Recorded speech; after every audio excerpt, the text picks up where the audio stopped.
Hello everybody and welcome to episode 3. This is series 8 and we're going to take our primed guys and now we got to turn them into a unit and fully painted unit.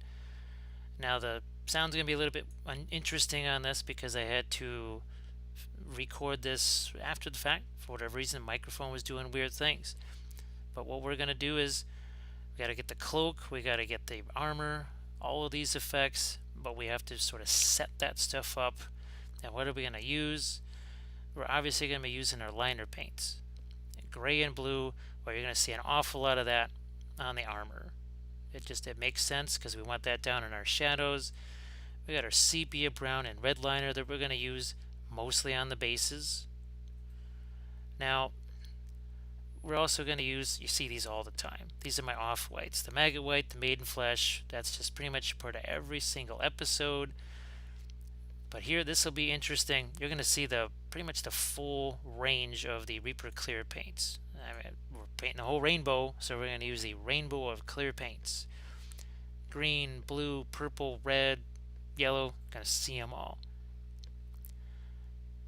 Now, when I show you here these pictures, when you look at the armor, it's not quite sky earth, non-metallic, or even chrome. It's almost got a little bit of opalescence to it. And what I did here, you can see it in the shoulder pads here. I'm trying to get those reflections, that super high polished reflection. The pearl white, we're not going to use that on the armor. That's for the cloaks. And hopefully what that does is it gives it a little bit of a pearlescent sheen, almost like it's silk. It's not quite like the metal medium. It's a little bit different than that. That's got a little more the flakes in it. Now here's some again. Every single video, the handles are different, but it's the same brush. It's that number 8 round craft brush.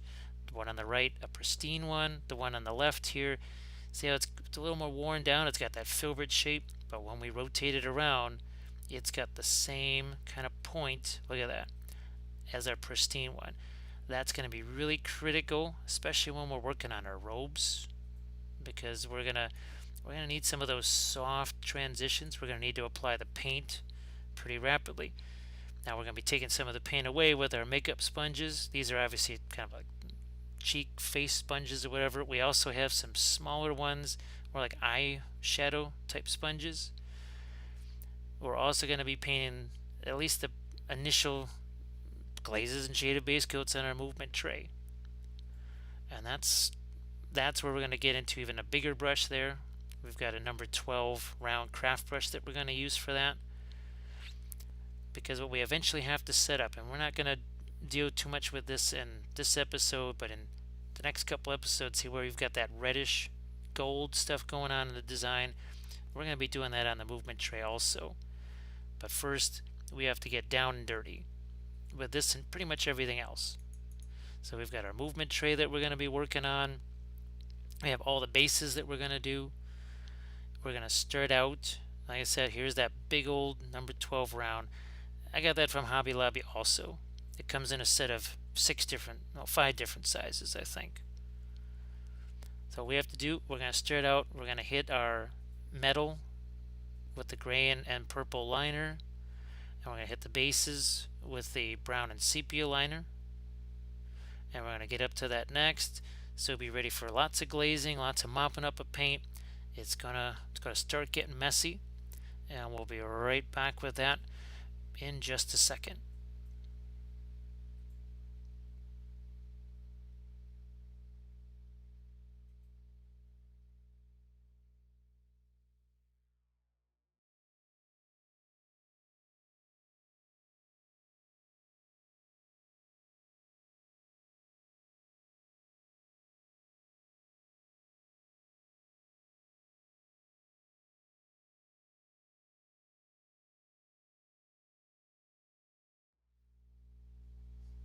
So we're getting ready for all those initial glazes and shaded base coat on our figures and the base too.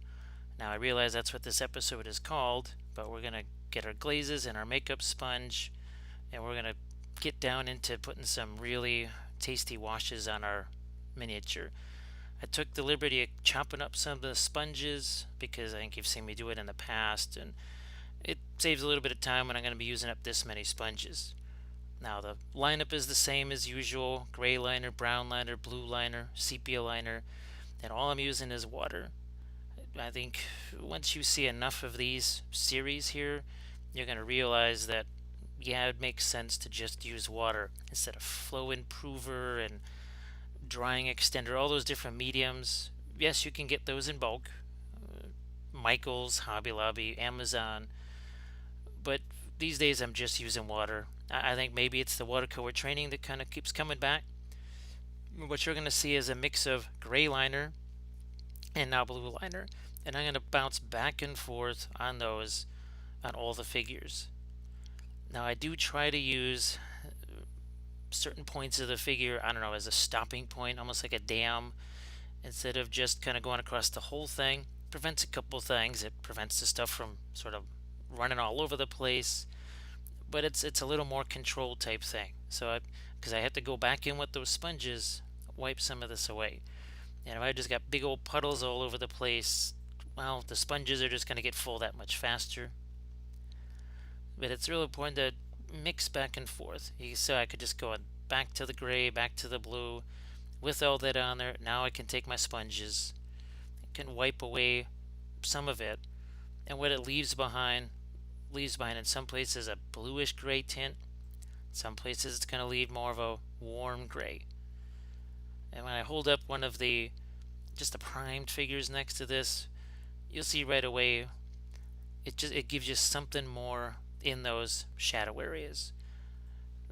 Yes, you could do it with just the primer, but I don't want to have to be airbrushing that long. When I prime things, I'm priming hundreds of figures, dozens of figures, terrain. This suits the purposes just fine. Now, as far as the base goes, sepia liner, brown liner, and that's what I'm just going to use across the whole thing. And I'm also going to hit just that lower ring of the base. That's not going to be its final color, but we always talk about context, remember? And if that lower ring is still light, then any color on my base is going to look really dark by comparison. Then when I do put the dark gray, black ring, whatever down there, all of a sudden my base color, oh, wait a second, now it's not right. So it's always best to just have something there. Now with the cut sponges, you can see it's almost like I've shaped it. So I can get down in between the robe, the legs, all the way down to the base and take some of that away. As you can see, he's not just darker. There's a color tint. You can look on the base. The base has a little bit of a yellowish brown tint to it. The figure has more of a bluish gray tint. And this is, obviously we're going to rinse and repeat this several more times. The reason I use the liner paints, and you can see sometimes I almost grab no water at all. I just almost take maybe 80-90% liner paint and just slap it on there. It's maybe that's where I want a little more intensity. When I wipe that stuff away, more of it's going to stay behind. It's also going to run less across the figure, but as I've said before, the liner paints, they're just a little bit different. Just a little bit different at that they're not starting out water, they're just paint. But even though they have this really intense dark pigment, there can still be a transparency to them. So it's, what was it we referred to? I think it was a dry glaze. I'm pretty sure that was in the color test episode where we coined that little turn of phrase. And you'll see that on here, especially with working on all 12, 11, whatever it is, to get the unit finished. And you see, it wipes away just fine. Even when it's a little bit thicker, does not take much to wipe it away. And I guess I should also mention too, this is not affecting the primer at all. You got maybe 5 layers of primer there, you should be just fine. And I know I say this a lot in the oil painting episodes, where somehow there's this crazy urban legend that's come up that if you use oil paints, you're going to be hurting your primer, and you should seal your primer. When I tell people, think about what you just said. think about what you just said there. You have to seal your primer from your paint. They say, yeah, that sounds a little bit crazy, doesn't it? And it does, because it is. Now here, this is all acrylics, so I guess you don't have to worry about the paint eating through your primer. But here on the bases especially, you can see I use even less water. Look at the puddles of paint there. Where the blue and gray liner is, there's a lot more water. Where there's sepia and brown liner, there's less, because, well, we're looking to get that base a little bit darker. We don't need it to be super light. And now see that wonderful little expression right there? Was it their strength, glory? Oh, it's strength, glory. Maybe there's one other one. There's even a little RIP thing in that texture roller. I love that. That's that lion texture roller from Green Stuff World. Now this guy right here, as I put the same gray and blue liner on there, you can see he's got more of that roundel on his base. What I'm going to be doing there is that's where we're doing that red and gold kind of combination. This is a way that you can pick out characters, somebody that maybe has a banner, a sergeant, captain. Every system has a different name for them. Whether it's sci-fi, fantasy, whatever, there's always some kind of leader, a hero, whatever. And when it gets down to that base right there, that's going to be probably one of the special bases that I take out and paint for you, just so you can see, well, how do you get that reddish and gold color in that base, but yet not have it look like you just walked over to Home Depot, got some tiles, and set it down, but yet it's all broken. Because that was something that afflicted me when I first started doing the marble bases and the stone bases, that they were all broken up, but they were painted as if they had just been put down there. Bright, not stained, not worn, not anything. And that was something I kind of learned the hard way, that I had to get back in there and basically age and weather those things. Now, I'm not going to do that at this point. I'm just going to hit it with the same sepia liner, brown liner, and just leave it till that. It's probably going to be the 5th episode, I think, when I do the specialty thing, like pick out some of those bases. Now the movement tray, we will be doing some painting on that. We're also going to be doing some basic lights and darks on the bases. Yeah, basics on the bases. Now every so often there is one or two. I think that's actually one of the ones I forgot to paint the base on. So I'm going to go back later, and you see me doing that later on. Now almost every one of these, it could have just been absent-mindedness, but I tended to reach for the gray on the top of the helmet. I'm not sure why. Maybe it's because I put that color all the way to the left of the palette, and you see the thing to the left and you just want to go work in a stair-step pattern. You work with the color all the way to the left, you keep going all the way to the right.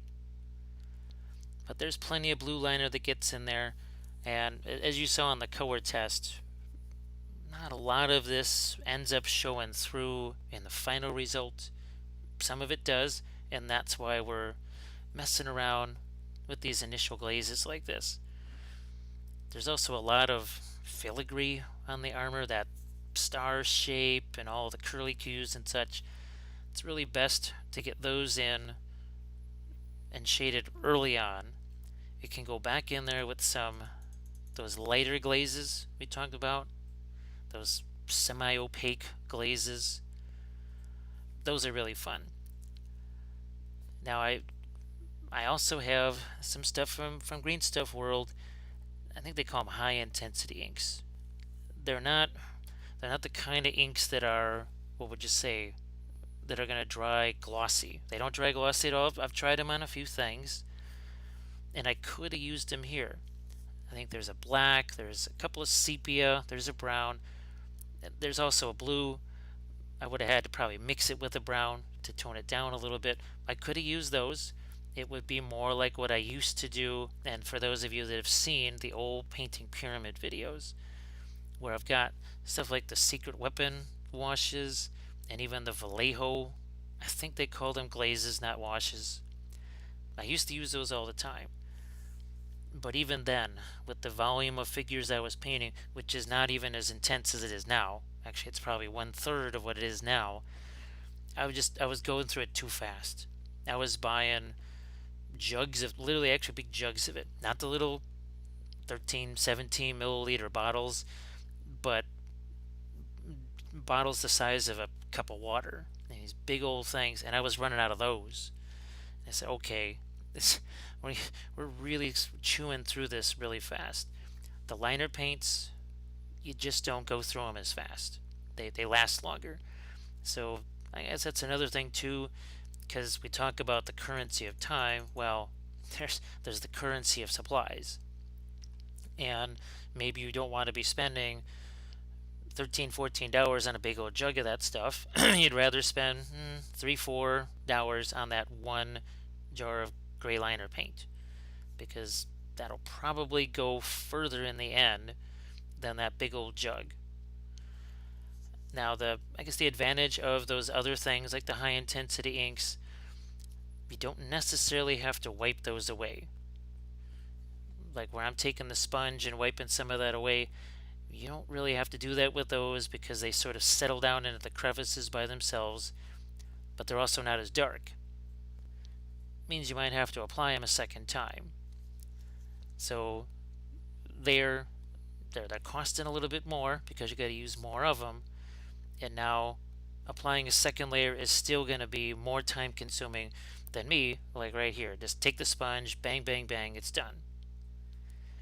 If I was going to do a one-off figure, or even 3 or 4 of them, maybe, that's a different story. But here, every one of these units is a minimum of 12, sometimes 13, because you're going to have either a guard captain, a dreadfort captain. In this case, the leader, probably a warrior son's, I forget what they call them. I'd have to look at the cards to see what they're called. So here, once again, getting into the sepia liner, the brown liner, and trying to get a little bit of variation there. I was tempted to even throw the red liner out for this part of the process. I said, no, I can always add that in later when I'm getting in there and painting the bases.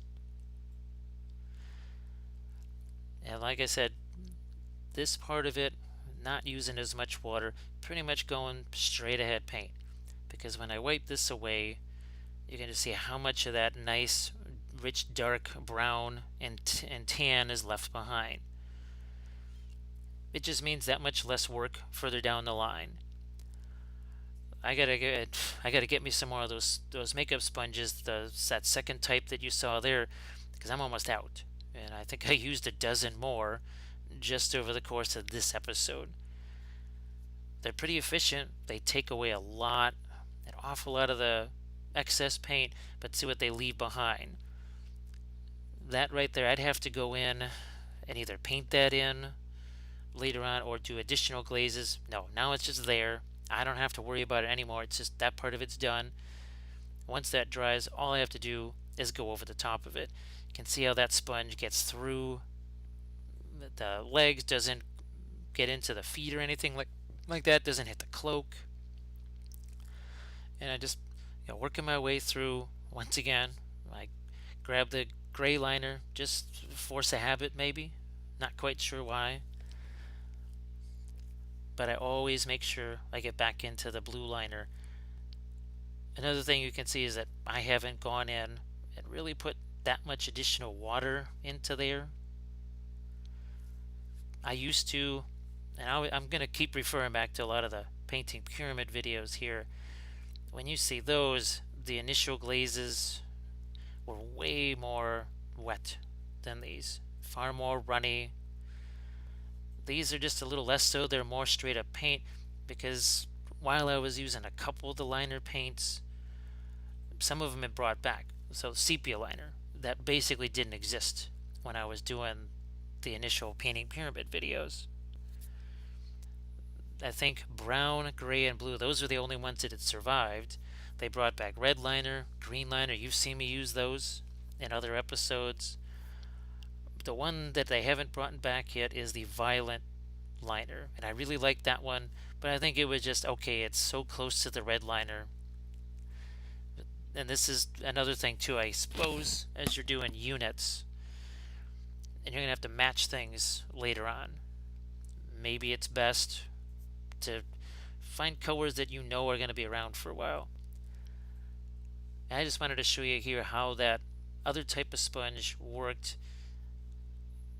It was really good at, say, those little tight areas where the texture is on the chest, that star pattern, all the filigree, but it's a much harder sponge, so we're great on the base, place where there's a lot of texture, but the bigger sponge, it's much softer, and I could do a one stroke like that.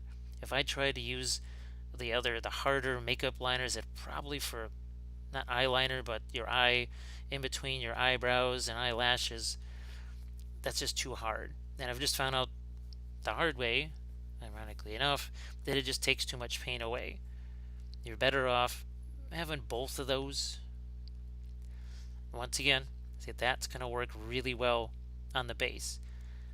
If you have a paper towel handy, you can squeegee away some of the excess paint on those types of makeup sponges and get a second or maybe even a third use out of them. But it's better just to have a whole stack. But look at, you can see that the word glory in there. That would really be painful to have to go in with secondary glazes. Instead, it's all there and it's tinted. So some of those stones have a little more of the tan. The brown liner, in some ways, it's sort of a cool red color. Those cracks that I painted on the color test figure, they took about 3-ish minutes. Let's say for you it takes 5. And I did this in the initial sound segment. 5 times 12, that's an hour. Let's say there's not even the commander figure, so we'll just go with the straight up 12. So we just added an hour. And how long was the color test video? The whole miniature was 2 hours. So just painting, and then you have to also include the movement tray. So if you're going to have cracks there, you're probably going to have them on the movement tray. So potentially, I don't want to say an hour and a half, hour and 20 minutes. That's most of a miniature right there, and all you've added is cracks to the base. Now for me, that's something I would do. It's well worth it. I said, what the heck, why not? It's going to look neat. It gives it a little extra, little touch. It sort of shrinks the base down to the size of a figure. But for you, well, no, that we say the heck with it. I could paint almost a whole nother figure by subtracting this one effect. This is the sort of thing that in each of the episodes and every single series, especially as we get into the painting of the stuff, this is the calculus that has to happen, because I don't know how many projects I have seen die on the vine because there's initial excitement, there's good intentions, but then there's the dreaded expectations, and you expect to have this final nifty result that's in your head. You see this, and then you then start to see how long it's going to take to get there. And instead of doing that one color test figure or starting out more slowly and assessing, okay, yeah, how much time did I just spend doing that? And then doing a quick calculation, 12 times 5, and go, whoa, okay, should I just save that hour? That's an hour I could sleep. It's an hour I could be doing something else. That could, believe me, it can save you doing a project and not doing a project, because I don't know how many armies have been bequeathed by people that just say, the heck with this. I don't want to keep doing this anymore. I'm tired of doing this army. I don't want to see it anymore. And it's something that they're a third of the way done with, maybe a quarter of the way done with. They had a grand vision of what was supposed to happen, and about a quarter of the way through, they started to realize, wow, this could take me a year and a half to do this. Let's say you're also in a situation where, you know what, I only get 2 hours if I'm lucky, maybe every 2 days to paint. So now, what sounds brief, an hour and a half, well, now that's potentially 1 or 2 days worth of your painting time. Is it worth that? May not be, especially if you got to get it done for a tournament, or you just want to get it out there to your local game store and play with the darn thing. But right here you can see this base right now as it is, even if I didn't put highlights over the top of it or lighter colors. You throw that out on that movement tray with all the other figures, people would just, they would probably say, okay, yeah, that's done. That's really neat. Look at those stone bases. You just put a few little brief highlights on there. Now it looks even that much better. I would say stuff like the cracks on the base, well, there, maybe that's where, if you're getting into maybe a best painted, as I actually, for once, remember to start out with some blue liner on a guy. So it starts out with blue and then works into gray. I think at a certain point it just popped into my head, yeah, maybe I should vary this. I think I got about 2, 3 left. It's okay, just as long as each one has a little different look to it. Not sure how it came about that a unit of guys, every single one should look exactly the same, like they just walked off the showroom floor or whatever. Now you want them to look consistent. You don't want one to be painted well, the other one to be painted like garbage. But variations in between them, well, some guys, they've lived a little bit longer. Other guys, they're just fresh out on the field. This is their first fight. So it's fine to have guys looking a little bit different. First, it's going to look more interesting when you have a whole unit of 12 of these things all on a tray where they're right next to each other. When they're more of a skirmish game and they're sort of scattered around, probably intermixed with the other person's figures too, and those inevitable scrums, well, they're okay. You say, you know what, we're just going to go ahead and we're going to have these all look as similar as possible. But here, maybe one guy has a little more blue, a little more sky blue in his armor. Another one has a little more of a warm color. Maybe the guys in the center of the unit have more reflections on them. Those are the kind of things that if you're looking to get a best painted army, the judges, especially if you're at something like Adepticon, the judges are going to start looking at these things and assessing that. Not just, okay, are they nicely painted, but they're going to be looking for some originality. They say, what makes this nicely painted unit different than this guy's nicely painted unit? And I talked about that a lot in this episode. It's the all things being equal equation. When you got two really nicely painted armies, sometimes the next layer of judging goes to originality. Were there conversions? Is it an interesting theme? Now, what I talked about a lot in this episode was not just the originality, is how much did you make yourself? Because let's say there's two nicely painted units, and one has bases like this, which were clearly made by hand, each one completely individual, and it's meshed with the movement tray. More and more these days, you see completely finished bases, and I mean painted, flocked, even with snow on them. You just buy them and you take them out of the box or out of the blister, stick your figure on there, and you're done, and that's it. They look nice, however, they all look kind of exactly the same. So if 3 people use those, well, guess what? It's all going to look exactly the same. They're going to look like all of them based their armies together. And if you're, again, looking for that best painted thing or whatever, when a judge who probably is going to recognize, oh yeah, look at that, it's the same store-bought bases, where all you have to do is drill a hole in it and stick a miniature on there, versus someone else who maybe sculpted mushrooms and logs and tree stumps all over their base. And it clearly is hand sculpted because each one is different. I mean, you can just, it doesn't really take much to see the store-bought from the hand done, just like anything else. And all things being equal, well, guess what? Gonna go with the unit, the army, where more originality was shown and more actual work, because someone took that time, that extra hour, that extra 2 hours, potentially extra 4 or 5 hours, to base their units in a really unique way. Because most of those base sets, and I should know because I sculpted several of them for different companies, they're a 10-man unit. Sometimes you're not only repeating a design 3 times, because there's typically 3 different bases to a blister, potentially even 4 times you're repeating a base design. You look at all of my Song of Ice and Fire miniatures, all the hundreds of them, no 2 have the same base. Every single one is different. So again, this is what you have to think about.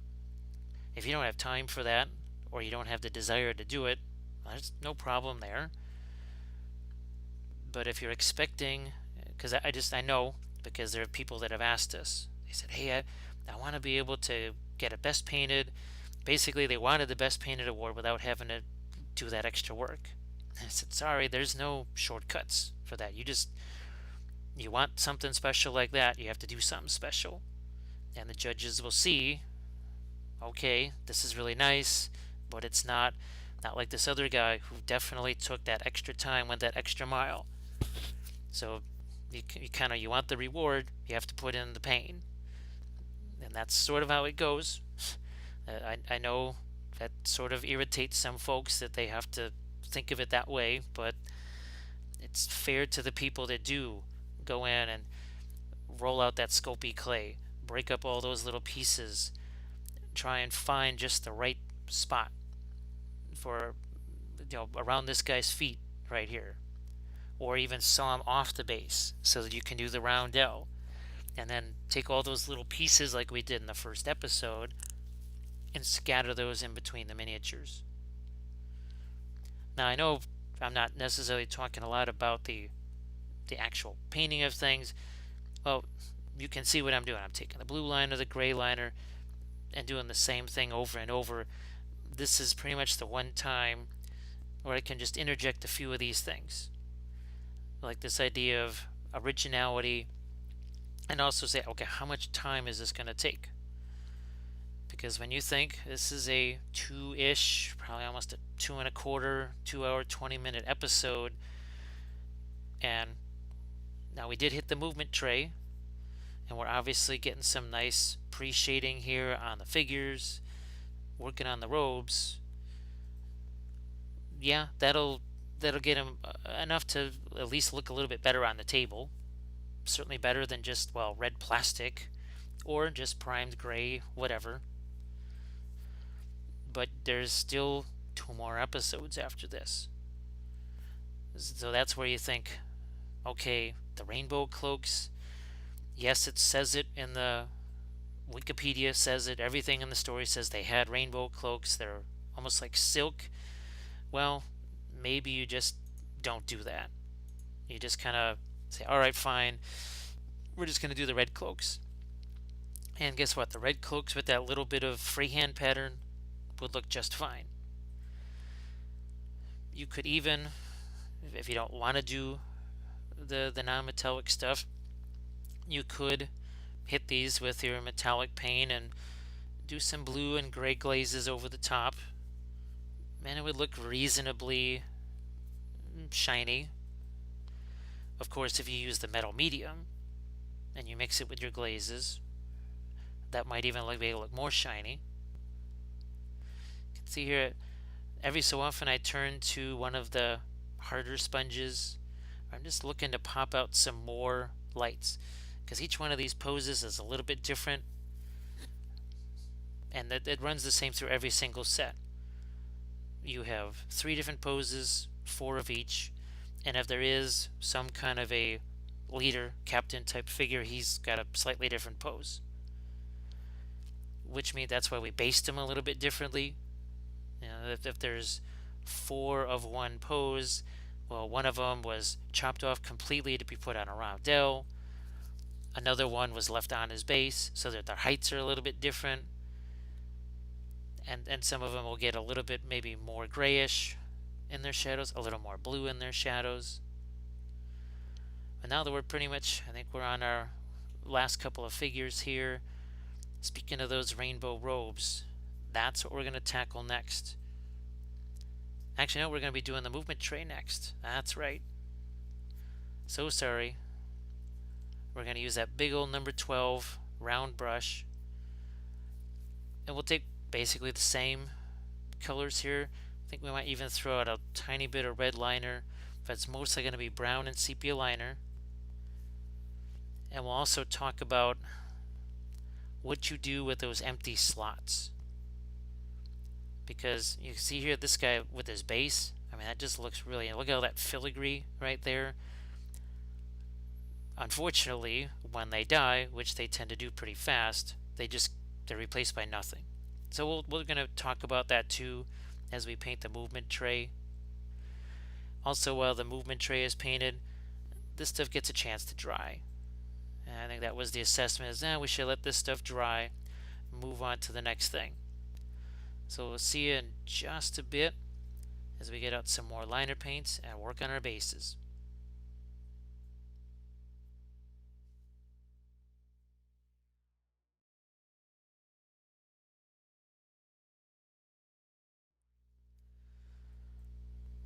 We've got our movement tray out here, and like I talked about, we got our number 12 round craft brush.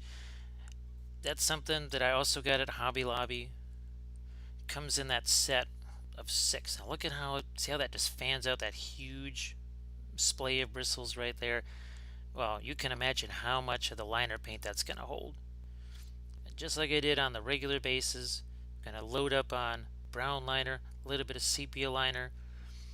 And what I'm going to do is hit all of these little sculpey pieces here. The paint's going to run a little bit. It's no big deal. Now you see why I sort of start at the top and hold it not quite vertical, maybe about a 70-degree angle. You can't really see because of the way the camera is pointed at it, but there's some bit of an angle. And I have decided, I think it's after I did some of the free folk, that I'm going to go with my gray liner on some of the border, because, and this is one of those course corrections, is you don't just do one army but you do multiple ones. I'm just going to go with the gray liner because the black is too harsh. Remember, I was just talking about what I do with those little empty round things. Well, the black, it was just too noticeable. There was a black hole there. If I made them that gray, it was just far enough away from pure black that it just did. See, look at that. We're filling that in. It actually has a little bit of a color to it. It's a little less noticeable. I had thought of maybe doing some, I was going to call them just plugs, 30mm bases that I could stick in there with just rubble or snow, just something to put in their place. But these things, having watched plenty of battle reports and played enough games, stuff can die 6, 7, 8 guys at a time and then come back 4 or 5 guys at a time. Now see, look at that one right there. You can see the sepia line a little bit better, I think, because there's no miniature sitting on top of these. Here you can see the coloration and differential a little bit more. And that's why I have those 2 different liner paints out there. And see, as I hold this on an angle, now I can let gravity work for me. We're going to have another big old blob of the sepia liner right here, but that's moving around. So you can see we move it, we're not just sticking one place with the sepia liner, we're moving it around from place to place. You can also see there's a little less water in here. Well, we're getting down to the end of the movement tray. There's kind of only one place for that water to go, and that would be all over me and all over the palette, and it's an extra kind of a mess we don't really need. So here we go, filling in these things with the gray liner and the edges too, because when these things are down on the mat, why do I necessarily want that thick borderline of the movement tray? Why would I want that to be black? I've seen some people paint them white. I've seen some people paint them light gray. And who knows, maybe at a certain point, there's nothing that says I couldn't change them. So maybe I do some kind of bluish gray to make them look more like snow. Or maybe I just do that on the free folk. Because I've seen even my Lord of the Rings stuff, after a while it was just all done with black edges. But I actually sometimes took the liberty of painting. I think a leader would have a gold base around the edge. Yeah, that was my Candish king on a chariot. His base was painted gold around the edge, just to designate him easily. Here we got movement trays. So the individuals they're just, well, there's not such an individual type thing because they're in a regiment, a square rectangular shaped regiment. So there you're not looking to do as much individuality. So it's just filling in that gray. Later on, when it all dries, I'll go back in and fill it in again. Some of you might have, well, when I originally planned this out, there was going to be numbers in there, just like I used to do on my fantasy units. And then I realized, well, wait a second. Not only will I have these ugly black holes, but there's also going to be a number scrawled in there. So I think if some of you have seen, I think I did do actually an episode or part of an episode where I put some magnets on the bottom. I think it was maybe the basing episode. That's where you can scroll the numbers on the bottom. Okay, yeah, you have to turn the movement tray over to look at it, but it's at least now it's something you don't have to deal with people looking at. So you can see even here on this side of the tray, the first time I did, I think I just didn't have any black paint nearby, so I said, okay, I just need something darker. I'm going to put gray liner there. And I looked at it and I said, wait a second, kind of like this better. So I think what I'll be doing is changing over some of my earlier units and doing the same thing. How hard is it to just paint some gray liner over the black? And by now, I've already handled those enough to where they could use a little freshening up anyways. And now that it has a color, see, it works a little bit more nicely with those Sculpey pieces instead of just setting them up against black. You can see how the number 12 liner makes short work of all this. Not number 12 liner, number 12 craft brush. It's almost, geez, I know it's a 12 versus an 8, but it's practically double the size in practical terms and just how much coverage you get. Now I've used those number 12 brushes on vehicles, terrain especially, on large creatures. And you'll see these popping up again for more stuff. But again, all that looks really rough, all that gray right there. Once you hit it with a second coat, boom, no problem. You'll be good to go. Now this is going to take a little while to dry.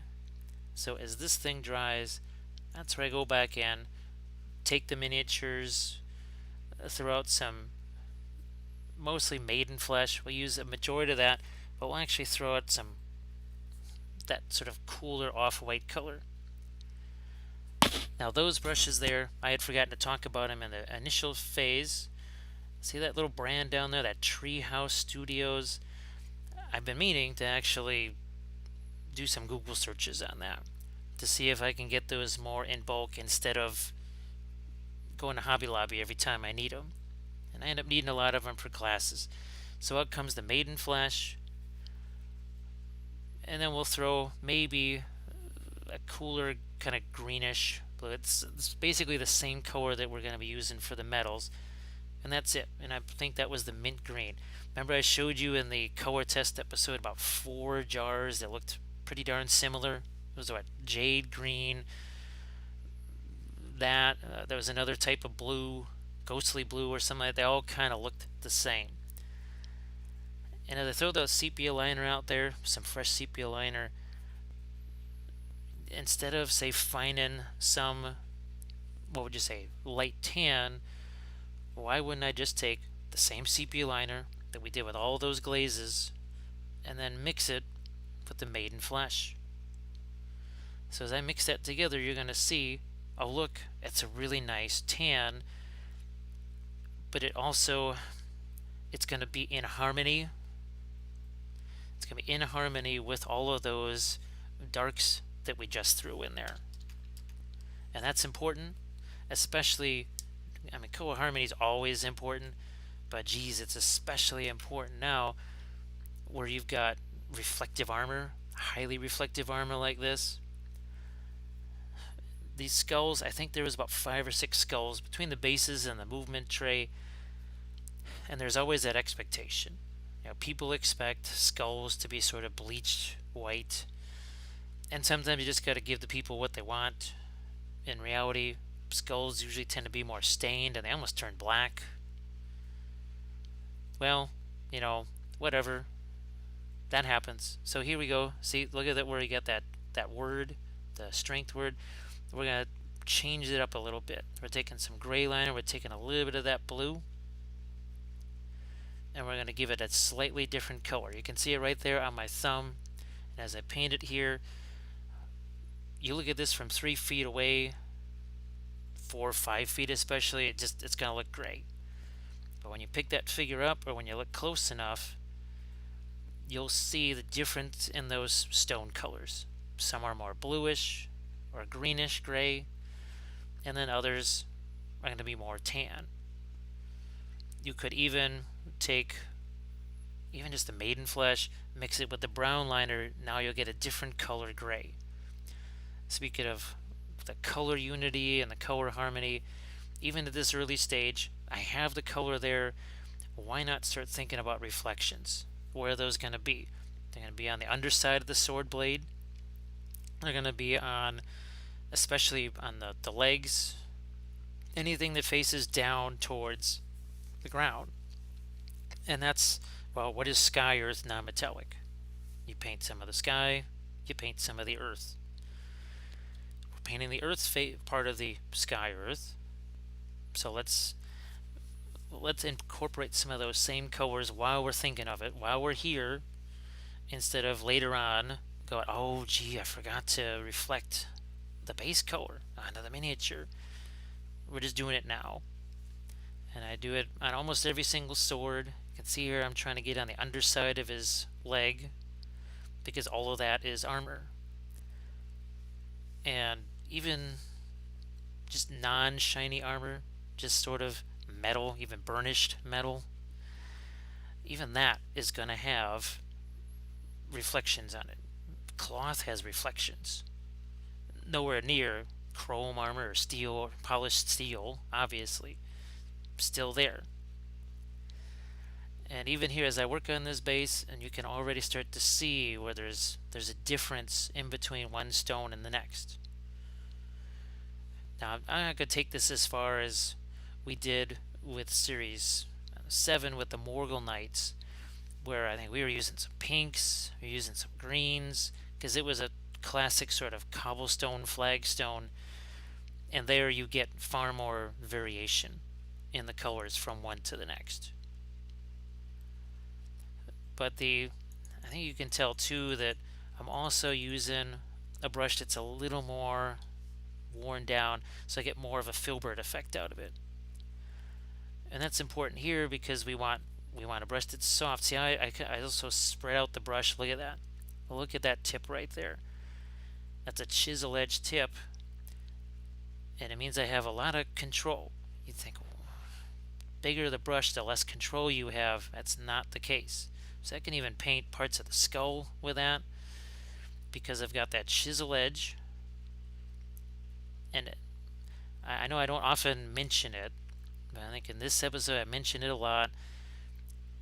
Really press down on that brush and see how it sort of spreads out and becomes a different type of brush. And look at how I could just work my way up the armor over his feet, the armor on his legs. Some of it's going to be in shadow, so it'll be a little harder for you to see.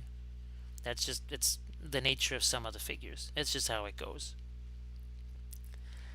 I also try not to get too light here, because we want to have a little extra space for that final episode, or maybe even the next episode, where we're trying to finalize not just the bases but the miniatures. And if I've gone to my final highlights on the bases before I've done that on all my shiny metal with all the blues and the sky blues and everything, that's going to be a problem. It's one of those things that's kind of a chicken and the egg thing. I need to put some context here on the base because I need to paint my armor. I need something to compare it to. There's another reason why I don't want to get too, shall we say, I don't want to care about the bases too much, or the figure itself, the armor, because we got those cloaks to do, and you can't really see it at this point. But I got to think about how am I going to get that brush down in there and get those cloaks without every so often hitting the base. So it's kind of makes sense. Maybe don't paint the bases completely before we've at least done some of the major work on the cloaks. And that's why that'll be actually the next 2 segments. So for pretty much the next hour or so after this, we'll be painting the cloaks. Now that looks like a dry brush. I'm not doing a dry brush here. There's a ton of paint in that brush, but it's the length of the bristles. That's kind of the key. And I know I'm not going to mention anything by name, but there is a campaign right now. See the difference there? See how you got that red and yellow in that roundel? That's the kind of thing we're going to be doing on this guy, and there's one other one that also has a roundel on it. They're selling basically the makeup brushes that have the short bristles, essentially a dry brush type of thing. And those are great. That's fantastic. But that can still leave a little bit of graininess behind. And here, we don't want that graininess left behind, because you're going to have to, you'll see it. It just will look like it's dry brushed. You use a brush like this, it's soft enough. It lets you gently apply paint. Like I said, it's sort of a dry brush, but it's not. We always called it damp brushing. Now that's one that came from the original painting pyramid, that term. So if you've listened to any of those, well, then you've probably heard that expression. And that's what I mean by it, is that it looks like a dry brush, but by no means is it a dry brush. So look at how those bristles are flattened out. But look at how soft it is. It's almost like I'm painting with oils. So when I do the cloaks, well, gee, that the bristles splayed out like that is going to really help. It's going to help a lot, because I can get more of a feathered brush stroke. It's not a dry brush, it's that feathered brush stroke that this type of brush lets me do. See how I'm just scumbling that? I can even hit it with my finger a little bit. Heck, I could even hit it with the makeup sponge if I wanted to. And all the while there's plenty of paint on that brush, which means I don't have that grit, that graininess that inevitably a dry brush is going to leave behind. Every so often, actually, since I've got some of the bluish color like this, I just sort of absentmindedly start putting on the light part of the swords. Because every sword, not every sword is at the same angle. There's one pose where the sword is up over his head, and that makes a little bit of a different angle. Now this is the one guy that I had forgotten, so I'm just throwing some quick sepia and brown liner glazes on him, just to get some of that stuff in there. And I think, yeah, like I said, I could even go in here while this is still drying and hit it with my lighter colors, and it would be some nice wet into wet blending. again, the oils will let you do that. Acrylics, the thing is you can do a couple, and you've seen it here already. Even on some of these bases, you'll certainly see it on the robes, where a couple of them the paint was still wet, and I could do a little different thing. But there's 12 guys. That's a lot of them, so I can't can't have that advantage. That's why I use oils. And so many times people say, well, why would you use oils?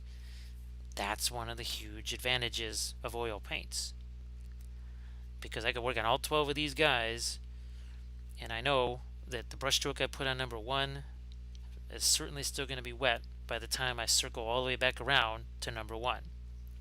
Even if I was painting 40 miniatures.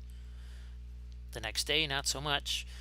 Then I would sort of be in the same kind of situation I am here with the acrylics, where I can work for a while. See how I'm just right over the top of that filigree. This time with the maiden flesh, you can see the difference in tone. One has a little bit more of a blue to it.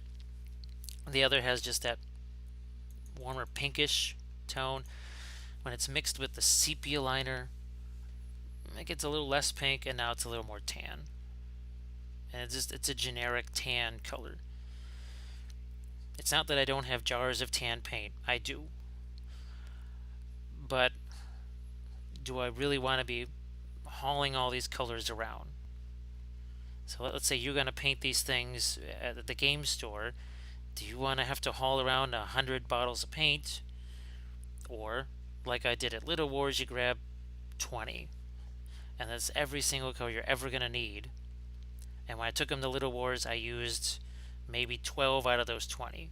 And I was painting ships. And some of them needed specialty color, like red, for life preservers. Now here, this is going to be more colors in a typical unit because, well, how many are in the robes? Red, yellow, green, blue, purple. There's 5 right there just in the cloaks. Now, of course, we could mix the red and the green and the yellow, and now you got some of your base colors. So technically, we wouldn't even need any more because, well, we're working with the rainbow.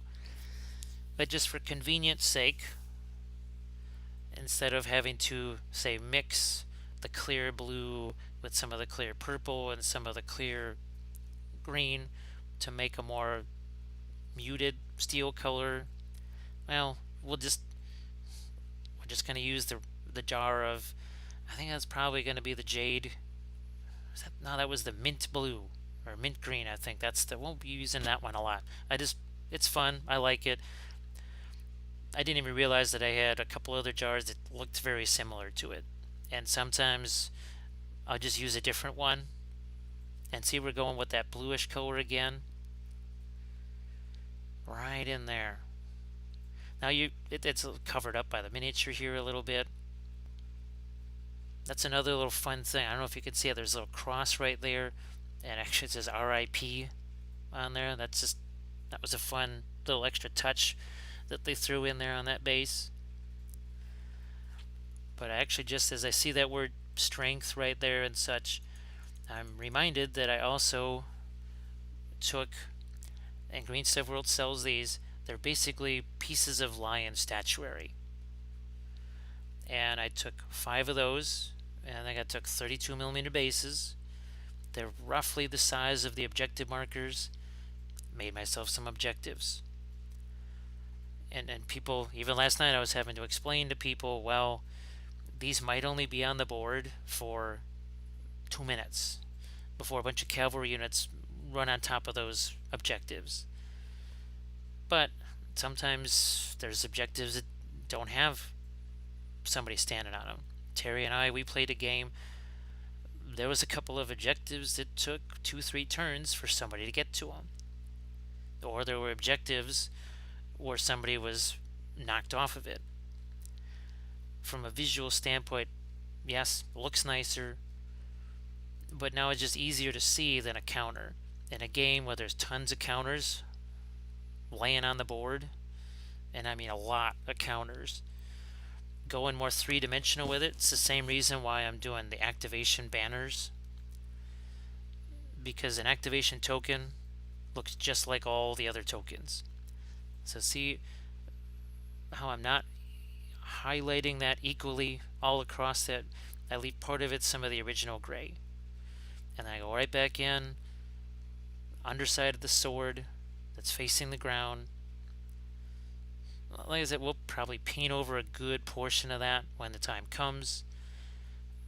But it's almost like you're making a little note. I know some people, when they, especially if they're doing an army, they make a whole planning list. I'm going to do this step and this step and this step, and that's I can see why, especially if you can only spend an hour to a day. If you're lucky painting, well, you lose track of where you were. So that makes sense. So if that's something that can help you, by all means, have a little notebook, write it down. I even do that when I'm making the videos. I write down, well, okay, this is what I'm going to do in this stage, so that I don't go, oh, look, I've been filming 3.5 hours. What am I going to do? Do I break this into two? No, I sort of work things out. I say, well, 5 segments, about half an hour, 20 minutes each on average. That's what I want to keep it down to. And that's why in this one, we're not going to get into these colors that I'm using right here. We're not really going to get into using those on the armor in this episode. We'll save that for the next one. Because believe me, after working on the cloaks, which is probably the most single challenging thing I've ever tried in an army painting up series, you'll understand why. Because it's going to be a challenge. This is not going to be easy whatsoever. Now, on some of these where there's more of a broken edge to the pieces, yeah, I go in there and do a little bit of highlight. And even that, like I said, not a final highlight. Now, I think other people, you're going to be horrified when you see, look at how that brush is. It just looks all raggedy and such. Well, at that stage, now it is really ideal for putting, well, and here I am just painting reflections on the armor with that raggedy brush. Like I said, you're not comfortable working with raggedy brush, you don't have to. You can work with any brush you want. It's all up to you.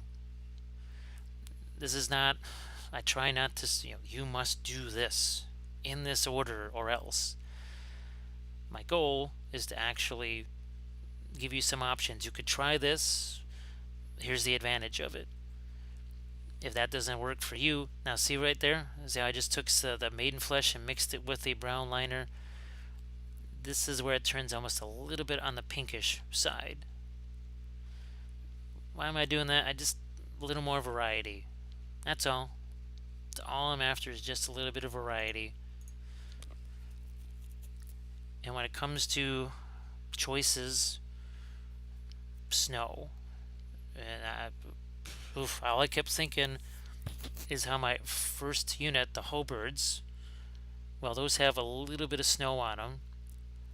And I kind of didn't want to do that. I would have much rather done what I've seen other people do and have green grass, flowers, because that would sort of complement the reds and golds of the Lannisters better. However, I'm going to be doing battle reports, and it's going to look really weird when you have one of the armies, like say Free Folk or Night's Watch, is covered in ice and snow, and then along comes this other army that's apparently brought an entire garden with them, and they're walking around with flowers and green grass and nary a snowflake in sight. That's going to be challenging here, because that first Lannister unit, remember, those weren't on, I didn't have this roller yet, so that's still on the sort of rocky ground type base. I can put snow on here, and I think it's one of the reasons to bases like this one that I'm working on, where the pieces are broken up. I can actually maybe get some melted snow down in those crevices there, and especially on the movement tray, because there's all kinds of basically just open ground in between the sculpey pieces. That's why I'm not I'm not going to focus too much on painting those areas because I'm gonna try and get some slushy snow into there. That's the advantage of the whole crushed glass thing, is that you can basically change the temperature of your snow. You can have that crystalline powdery stuff, which you saw me do on Night's Watch. Gosh, was that series 4? Might have been series 4 or 5, I think. No, it's probably 5 that I did the Night's Watch. And you've seen me on some of the other specialty videos like Ghost, where I was doing the snow on there. That wasn't a melted snow, that was more of a crystalline snow. See, I'm just, as I keep thinking about it, I take a little bit of that mint green and I throw it on the top part of the sword blade just to give it a little bit of a sky bluish tint. That's all. Nothing, again, nothing fancy. Nothing fancy.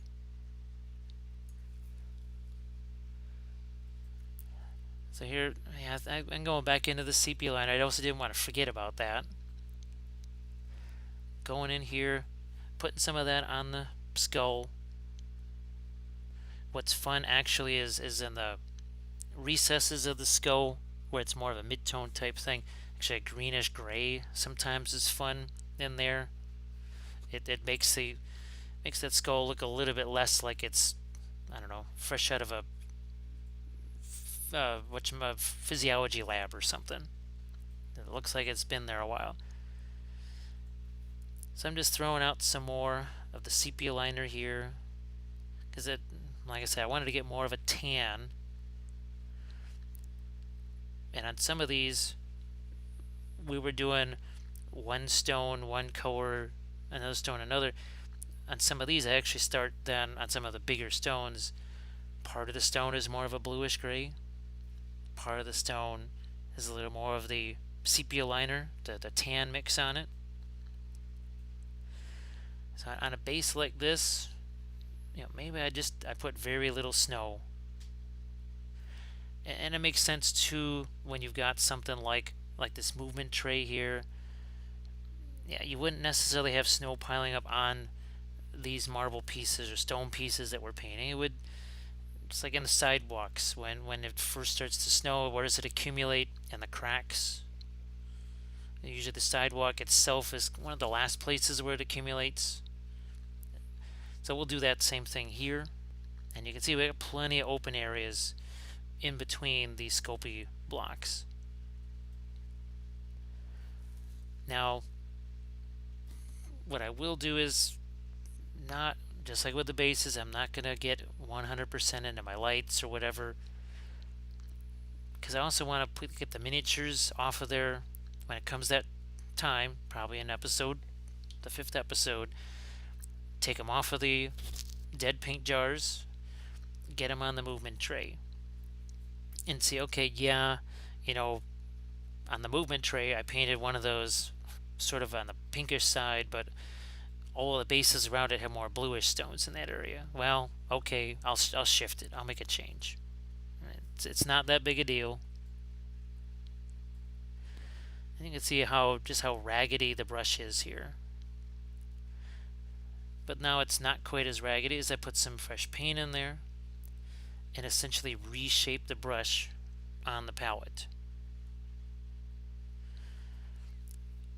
And I'm just here, like we talked about, all the stones at this point had more of the maiden flesh, sepia liner mix. Now we're going more. Oh, there's one of those RIP things. Yeah, it was hilarious. I just had to put that in the corner, just so on the off chance that it's actually seen at one point or another, because that would be really funny.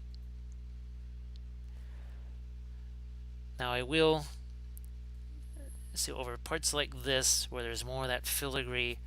I have to determine, yes, there is more of a golden color that's going to go there, but if I go too heavy with that, it's going to be like I talked about a while back, this freshly laid broken tile. It's always one of those things you have to think about. Now, as we do this here, this could be just fine. As a finished result, you say, hey, look, people will see this and they'll be so thrilled to see the little skulls on the movement tray, the fact that these little pieces match what's on the bases, that they won't care that there's snow in between there or no grass tufts, because that's the other thing too. I have to decide, do I want to put grass tufts there? I probably will. Just a few sort of maybe brownish green grass tufts in there, because I always, how I like to throw the snow on the ends of those grass tufts there. That's kind of fun. Now maybe I might I have another type of winter tuft where it's actually green grass with some snow frost. It's kind of frosted on there. Maybe we'll do that. So here, this is more of a straight up sepia liner right here. It looks so light on the movement tray, not because it is light, it's because what's around it is so dark. That's the whole thing about context. But you can see by having that gray liner, there's a difference, but it's not as stark, and that's not a pun intended there, as if those were painted black. They look less like black holes, because as I said, I don't know if I want to make 40 different plugs basically to take the place of dead guys. Who knows, in the battle reports, or I can sort of stop the filming and stuff. From a visual standpoint, that may look great, and I might do that. But for a regular game, I don't want to be carrying all that stuff with me. And this is as much as I'm going to go with any kind of color, say, in between those marble bits. Because we're putting snow there, we're potentially putting grass tufts there. What sense does it make? Doesn't make a lot of sense at all. Now you can see on the blog, there's a whole bunch of articles on how to use those green stuff rollers. Because I know here, as I do in the first episode, the sheet was already rolled out, it was already baked. I've got so many other tutorials that talk about the baking process and so many blog posts on that. I don't want to spend time talking about something that I already have done in articles before.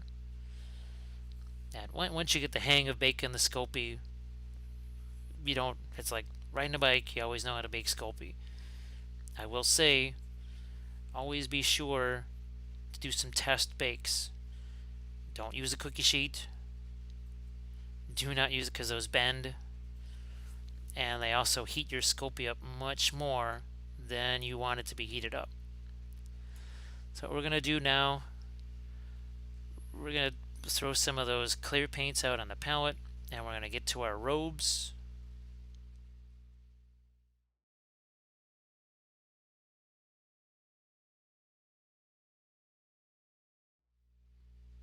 So we've got our paint out on the palette here.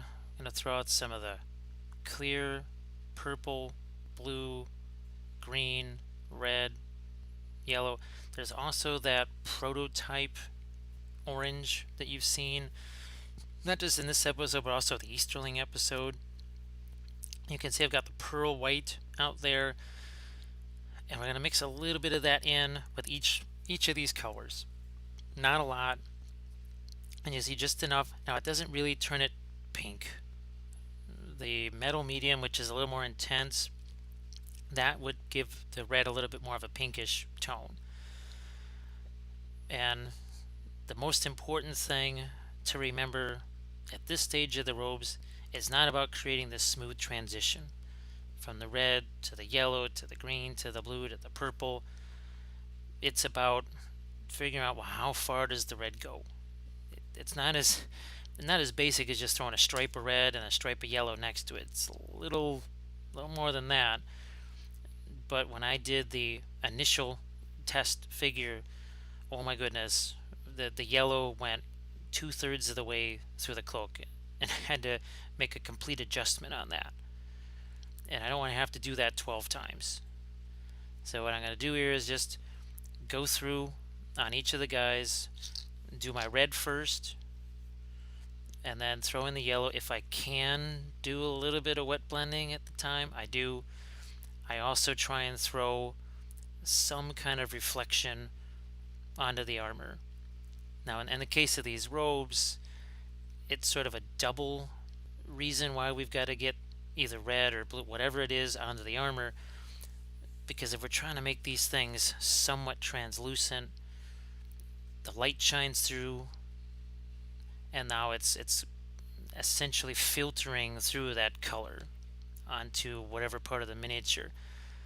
I don't think I'm going to go so far as to have some of that color end up on the base. I suppose if I was really nuts and I want it to be a very sunny day, you could almost have it like where the cloak is billowing out like this. You could actually have it then filtering some of that red and green and yellow down onto the base. We're not doing that, because even for me, that is way too much. I'm not going to deal with all that. I suppose you could put in some kind of medium, that drying retarder, whatever, but you're already adding this pearl white, and that's already changing the consistency of the paint. Water, I know what water does. I don't really want to change it that much more, so I'm going to say, you know what, as it is, this is already, you can see how it's semi-translucent. That was one of the reasons why I mixed the color onto our old dirty colors, because you're wondering, why didn't he get out a fresh palette here? Now, there's a reason, the method to the madness. I wanted you to see how translucent all this is going to be. Part of it is, and you've seen me using the clear paints before, it's not like they're clear, like say Tamiya clear red or whatever that you use for a blood effect. They're highly pigmented. They just don't have a lot of white in them. Well, they don't have any white. That's what makes them such bright colors. But it also gives them a little bit of transparency, and that's what you're seeing at play here. Plus, when you add the pearl white, it's a little bit like the fluorescent paint. You've seen that. You know how even though it's very thick, it's also really translucent. It doesn't cover at all. I think I was working with the fluorescent paints where I first came up with that whole idea of, what was it called, the dry glaze. I did so many wacky sayings. I think it happens more with the army painting stuff, maybe, just because we're working on units like this, and it's kind of an extended time where you're seeing sort of the same thing. The process repeat itself, and some people would say, well, why don't you just do it on one, and then sort of shut down the camera and move on to the next one or whatever. Well, that doesn't really show you how to paint a unit. We're skipping stuff here. That's that whole idea of you stick something in the oven, and all of a sudden, oh look, an hour later it's done. It's like, okay, we saw you put a bunch of stuff in a mixer, and now you're pulling something out of the oven. It's like we kind of needed to see some of those other in-between steps. Well, these are the down and dirty in-between steps, and you can see every single time I'm adding a little bit of red where I think it's going to be touching the armor. And if you've got the unit cards for this, you'll see, boy, the red and that sort of stuff really does actually reflect onto the armor. There's also, I'm going to have to think, down in those shadow areas there. So you look at our color test figure, and you can see that there's a lot of, half of this thing is green and blue and purple. How much of that are we going to reflect down the armor? So we're into our yellow now, and I'm using mostly the red at this point, also throwing in a little bit of that orange. I'm just going to call it clear orange, even though and for whatever reason called it prototype orange. Well, I don't know if it's become an official color yet, but hey, she made it for me and I like it. It's a little bit different than, and then you've seen me take the clear red and the clear yellow, mix them together. I don't want to say it's pinkish, but it's not super orange. It does not make the same kind of orange because the clear yellow is more of a lemon yellow. I don't know if you're familiar with that term. That was a 2D paint color that I used to use way back when I was a kid.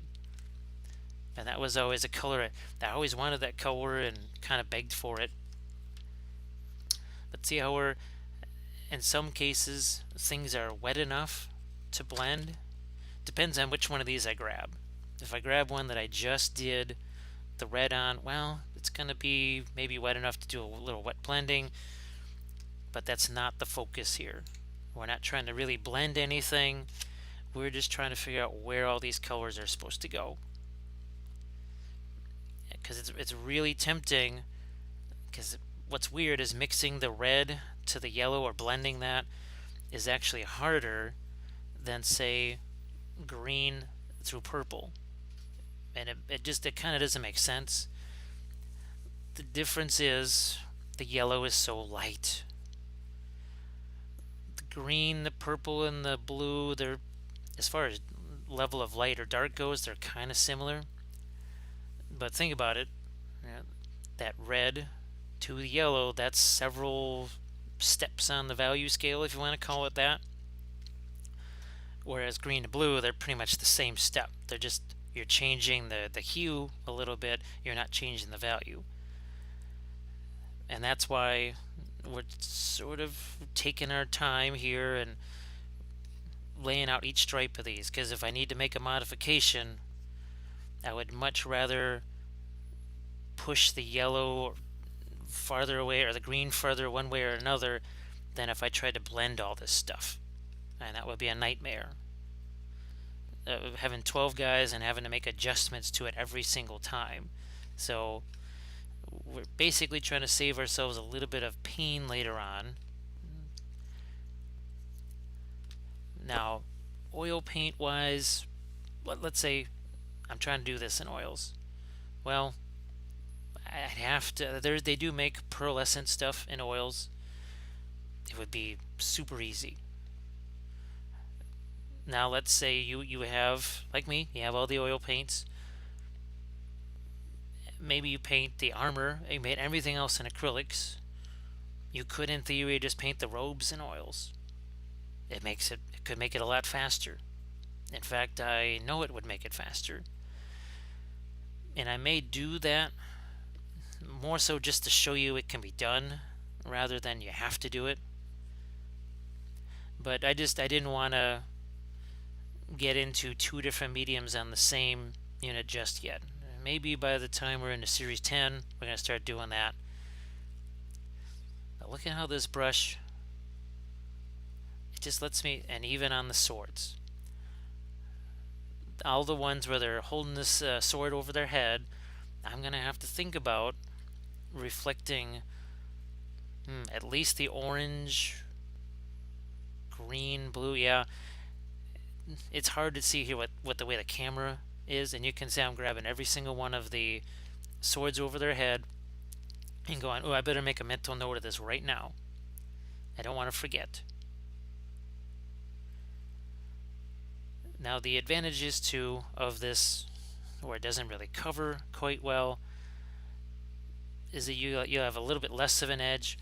Heck, I could even take some of my makeup sponges and wipe some of that away if I really wanted to have a transition straight away right off the bat. I could do that too.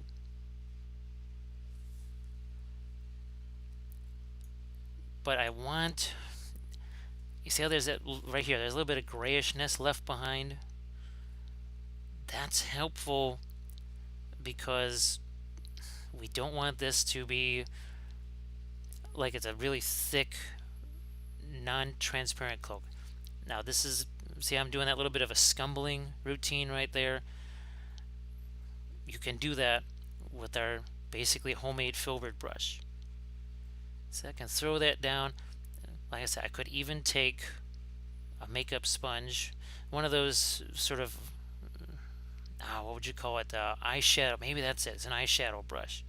I'm gonna have to brush up my makeup brush terms here, and I could go after that line right there where it's yellow and red, or in theory, right here at this point, let's say I take a little bit of the red, and now I start to put in there, and I just say, okay, we'll do a little wet blending here.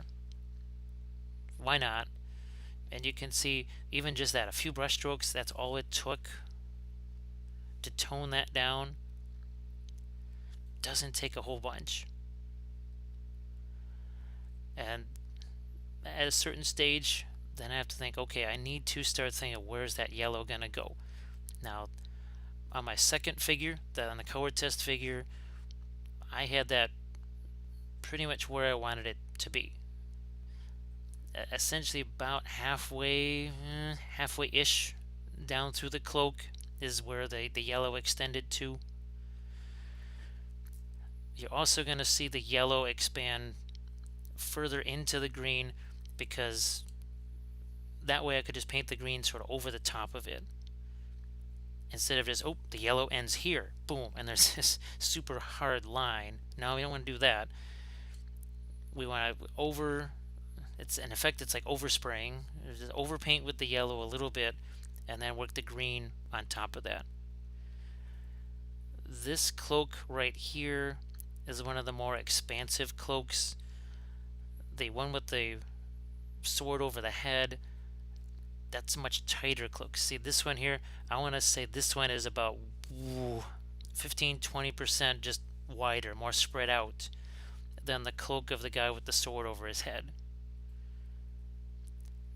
Which it changes. Okay, where do you want to do those transitions?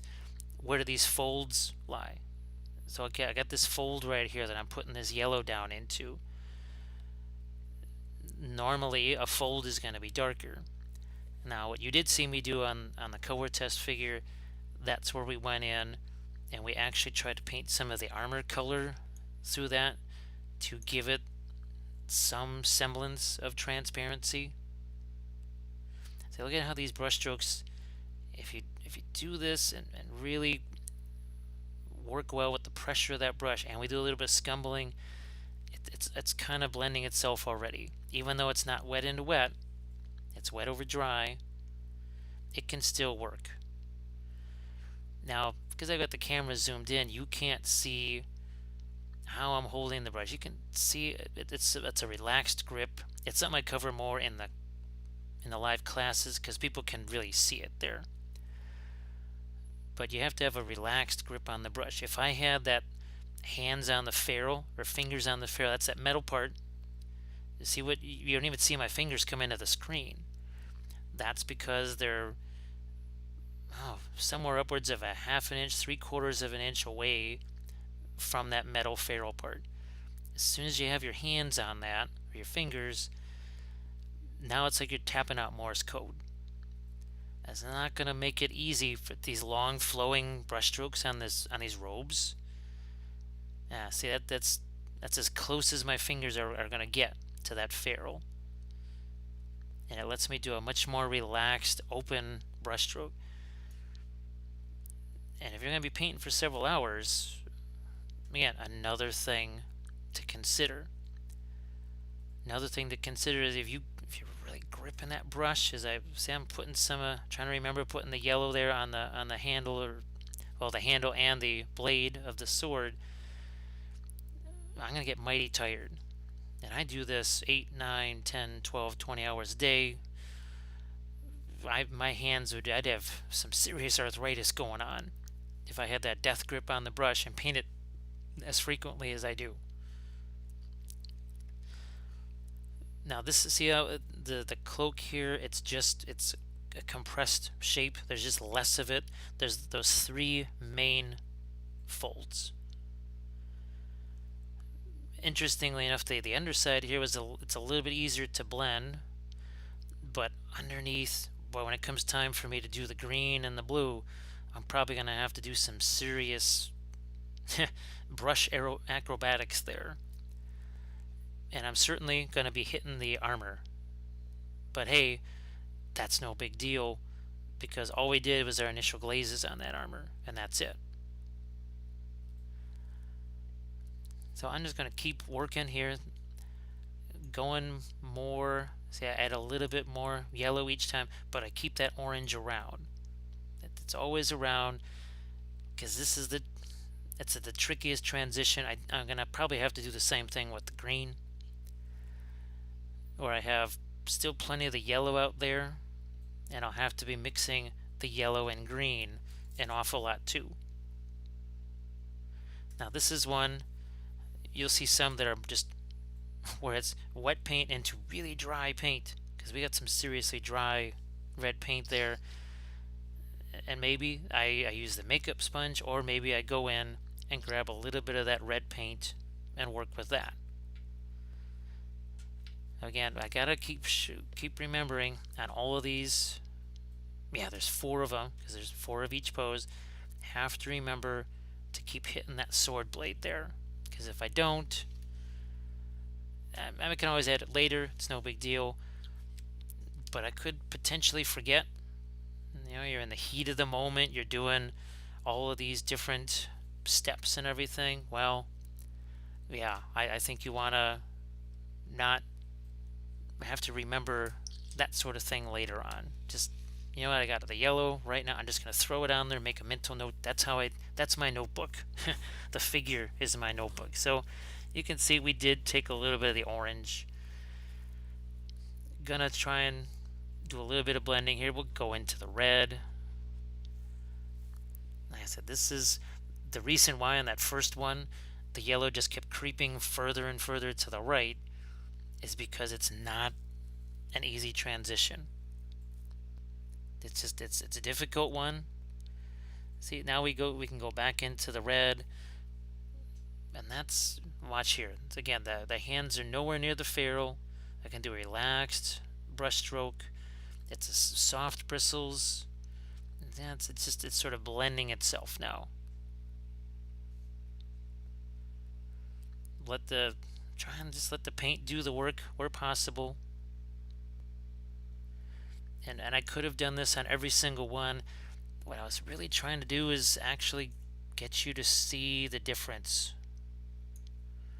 What it's like. Now here's, obviously, as we get into these last few miniatures, look at how just dried out this is. But we can do the same kind of wet blending that we did before. We go out with our yellow here,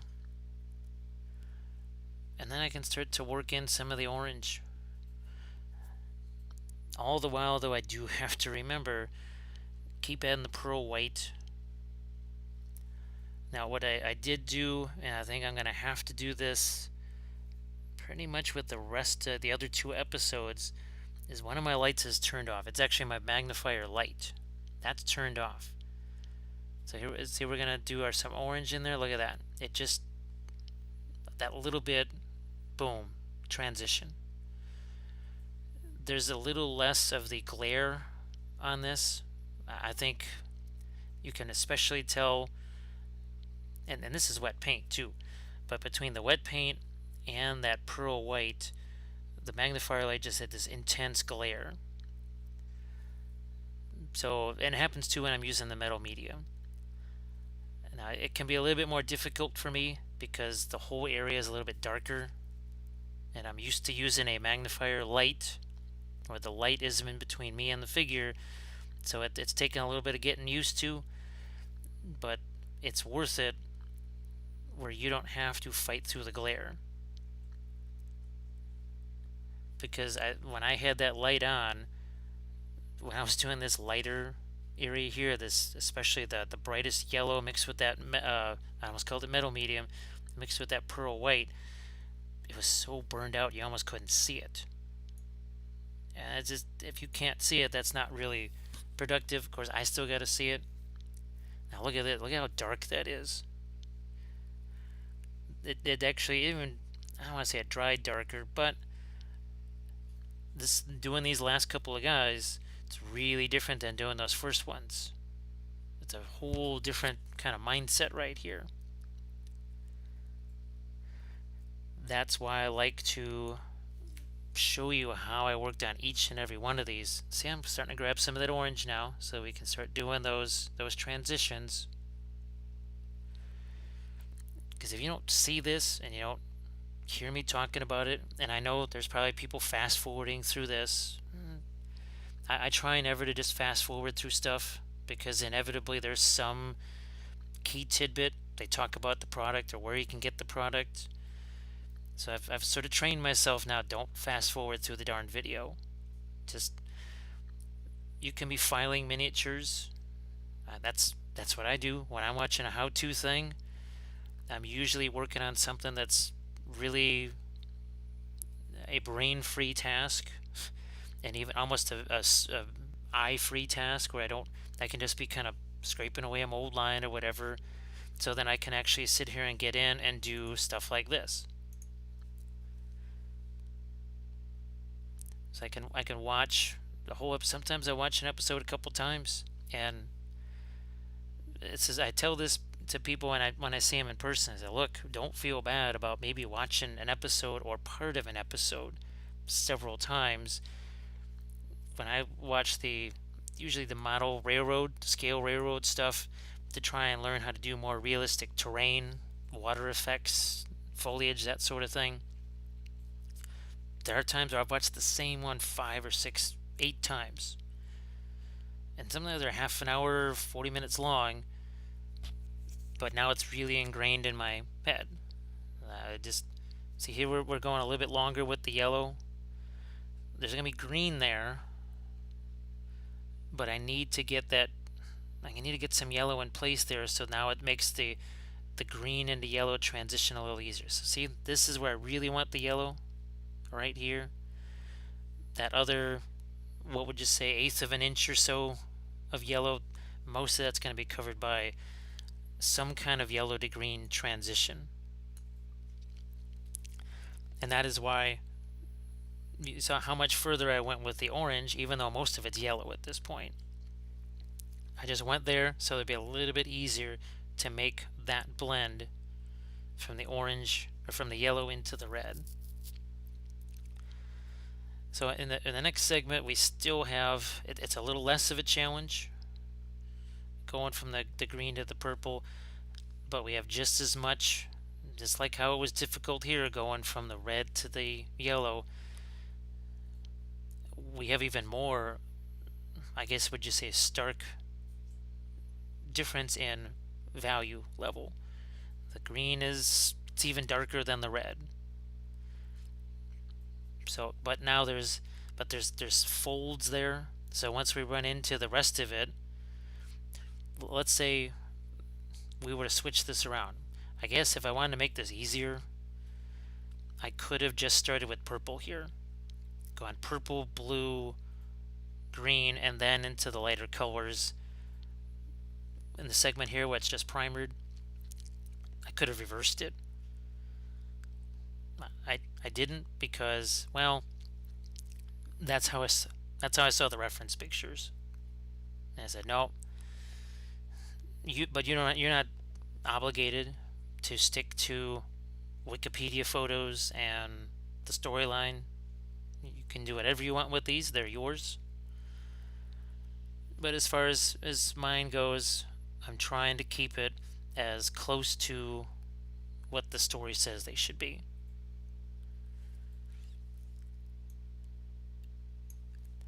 And at a certain point, say at the end of this, at the next segment, after we do the rest of the colored transition from the green to the purple, you could take these things off of the little holders here, throw it out on the table, and to some people they might even just look done. We talk about it in every single episode where we say, you know what, even 20% painted is better than 0% painted. 50 is better than 20. 3/4 is better than a quarter. 3/4 is better than half. Even if you don't add the snow right away, it's always better to just have something. Look at how we got that brush splayed out there, and how it's really blending that by itself. Just having that soft, long bristle. And now here we go. Then we're just going to go in with the yellow. We know that is the point where we want the most yellow, right there. Now, most of, as far as where that part of the robe is going to reflect onto the armor, that's going to be green. The other thing I have to remember too is the loincloth parts. That's pretty simple. Just toss some red on there on each one. As I do my transition, I'm going to go back, throw a little bit of the red on there, because there's that same star symbol that goes over it. So what the heck? Why go crazy trying to paint a whole rainbow there when there's going to be all this stuff painted over the top of it? But when you see the unit as a whole, you're not going to notice that fact that, okay, there's not quite as much green as there should be. Who the heck cares? They're going to be so flabbergasted that you even did the rainbow effect on all of these guys. I don't think they're going to be noticing that too much. I'm just throwing that out there. I don't think they're going to notice that a lot. Now, I'm tempted to throw a little bit of red liner in with my red, and on the very end of the cloak there. That's something I'm going to save for the next couple episodes if I do that. Now remember, and you can see it here on the color test figure, where there's that in between where the red and the yellow are, there's that little bit of green down in there. That was just to try and give that cloak a little bit more of a shimmering look. Will we be able to do that in every single one? I don't know, because there's one pose that I haven't painted fully yet, and that's the one with the swords over his head. So maybe we'll be able to do more of that because the folds might be deeper. And yeah, all I'm doing here is just adding some quick blob of red there. I'll take a little bit of yellow and just do a quick, super quick transition here.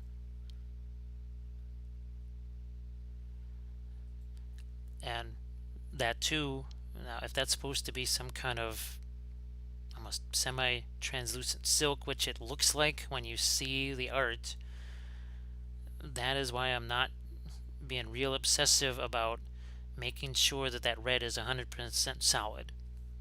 I don't want it to be completely solid there.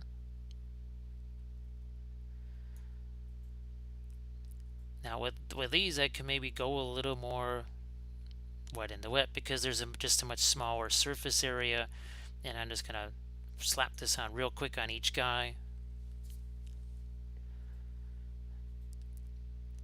Once again, if the yellow creeps over more towards the right, not a problem, because that way the green can just go right over the top of that, and it's going to be easier to blend it.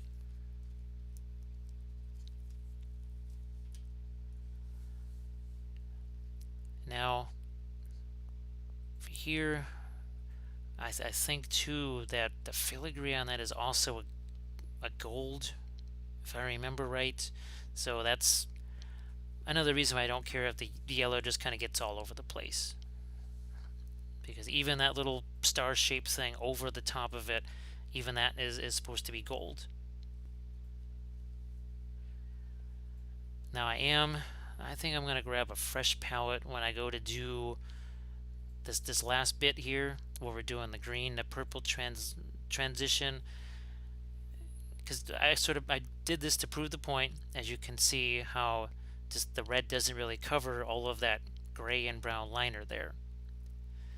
You've seen that now, you don't need to see that again, and that'd be a little easier for you to follow visually if I just throw a new palette out there.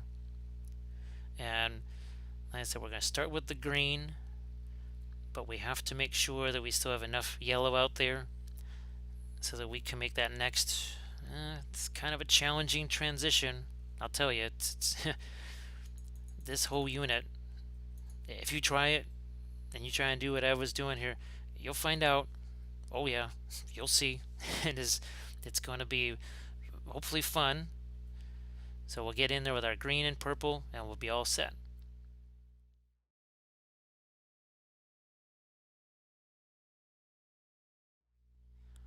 Alright, we've got our new colors out on the palette. You can see them arrayed, but there's still some of the yellow.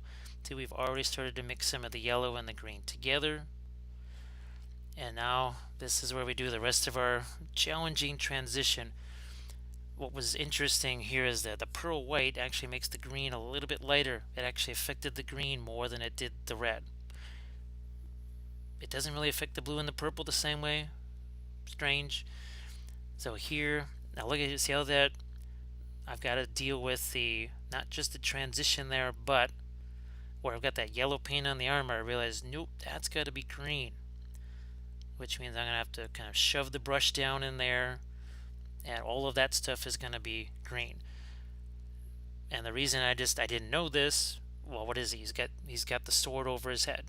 So this is the one pose that I haven't painted yet, and I realized, oh, okay, this is a little bit different. That whole, like I said, the whole robe is a little more compressed. And now this is where some of the overpainting of the yellow is going to help.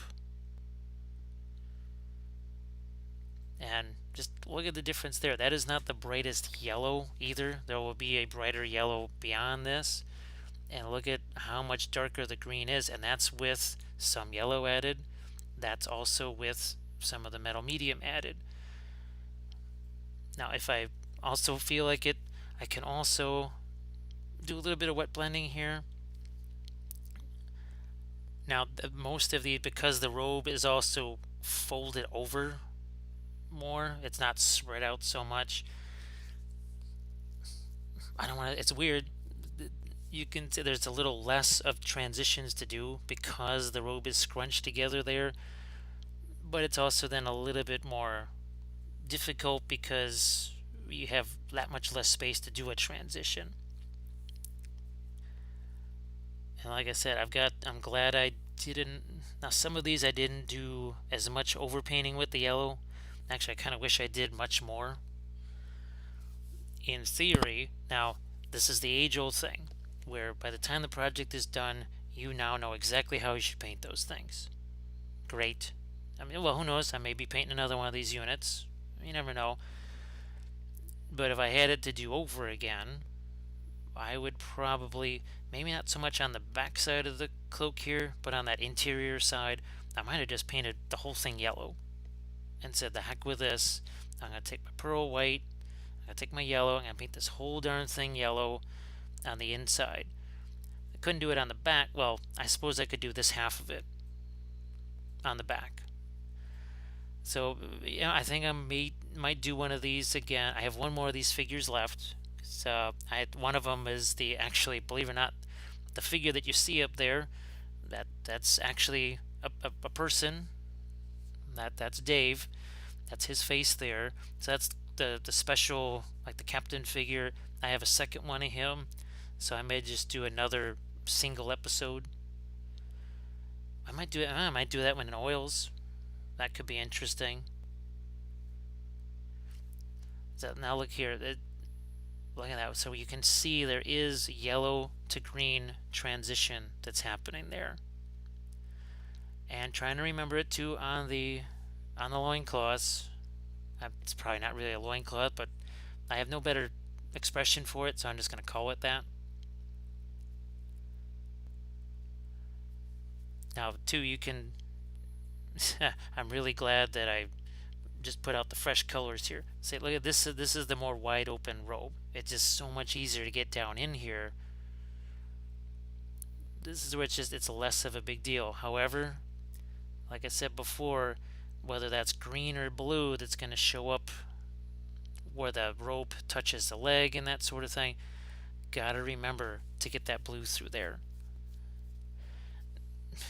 Nobody will ever notice unless they pick the figures up and check them out. Oh, that's actually, that's something I wanted to bring up because we're doing ranks and flanks here. We have a unit here with a bunch of figures. Now, the typical thing that people would do is to save time.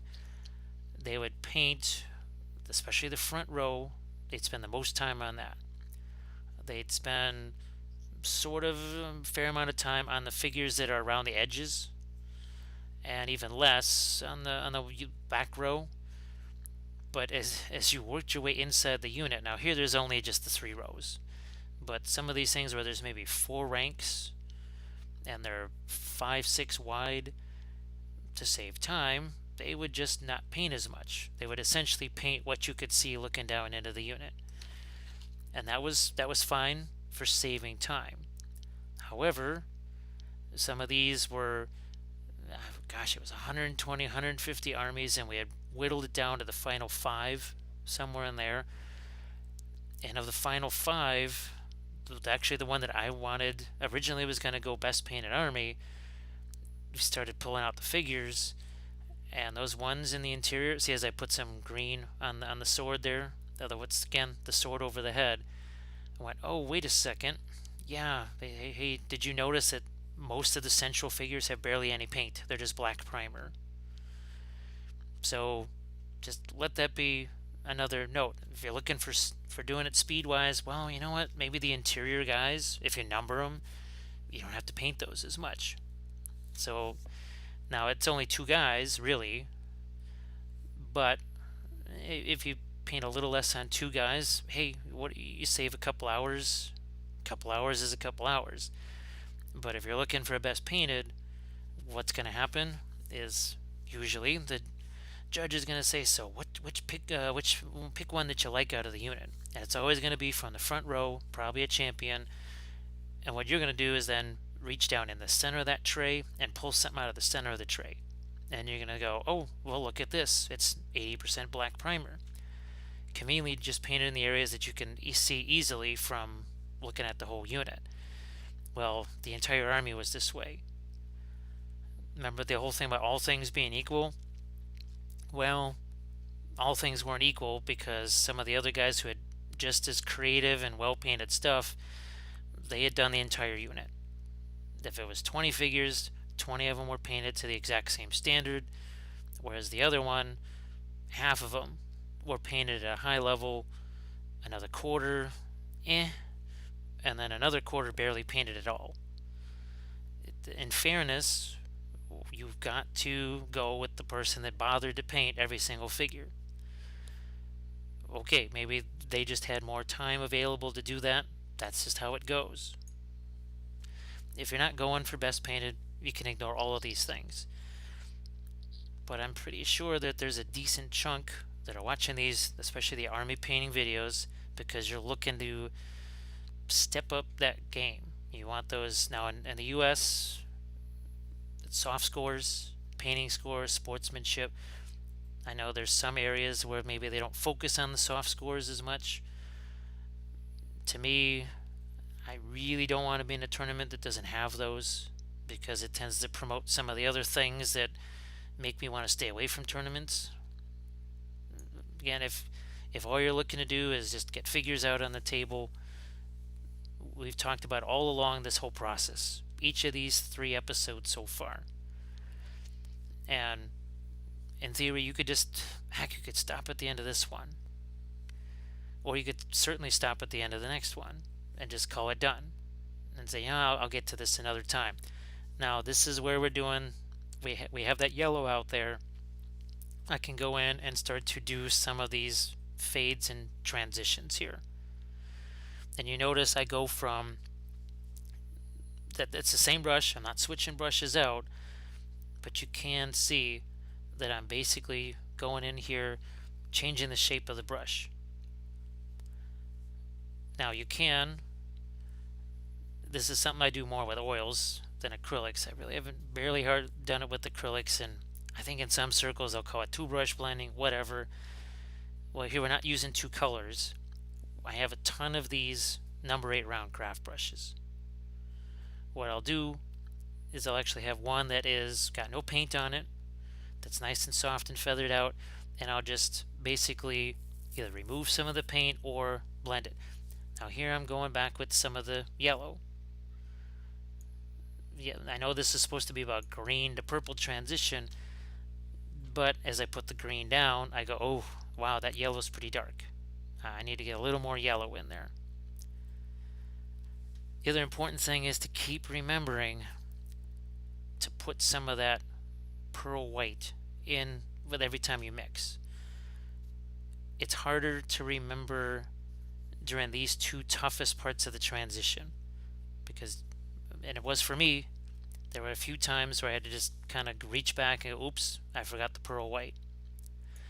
Because you're just so intensely focused on trying to get that transition that you forget, oh, yeah, this is also supposed to have that shimmeriness to it.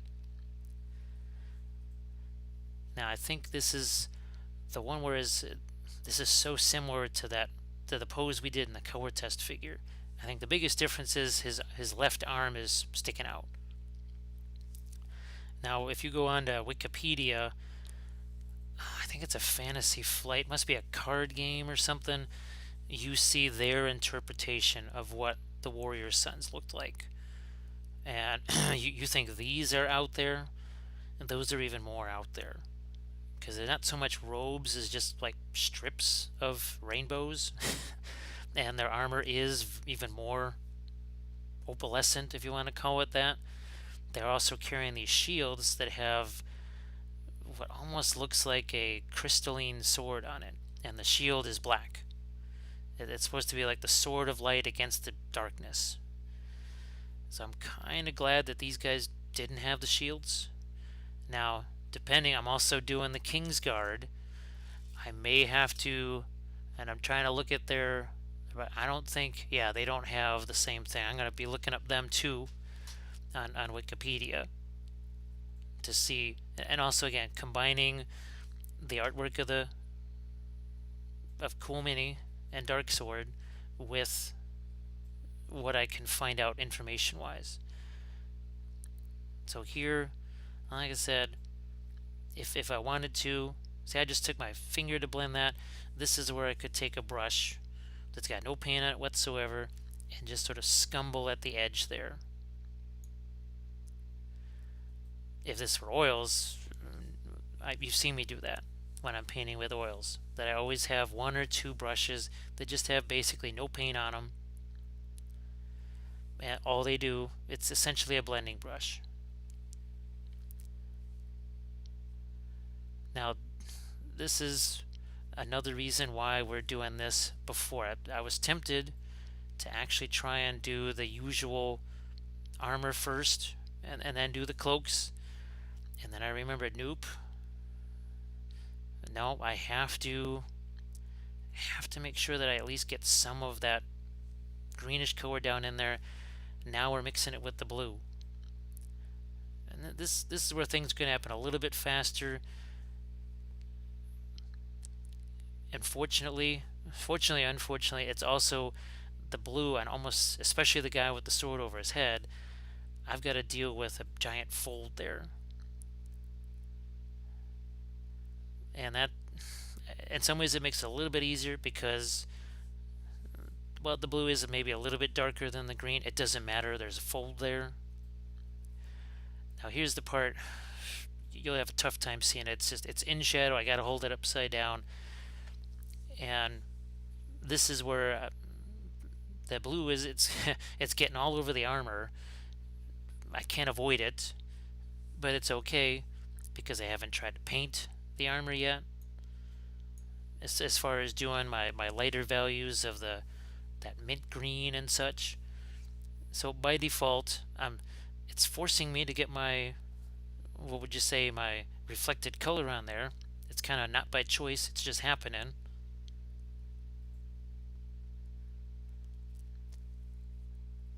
And like I said, if from here,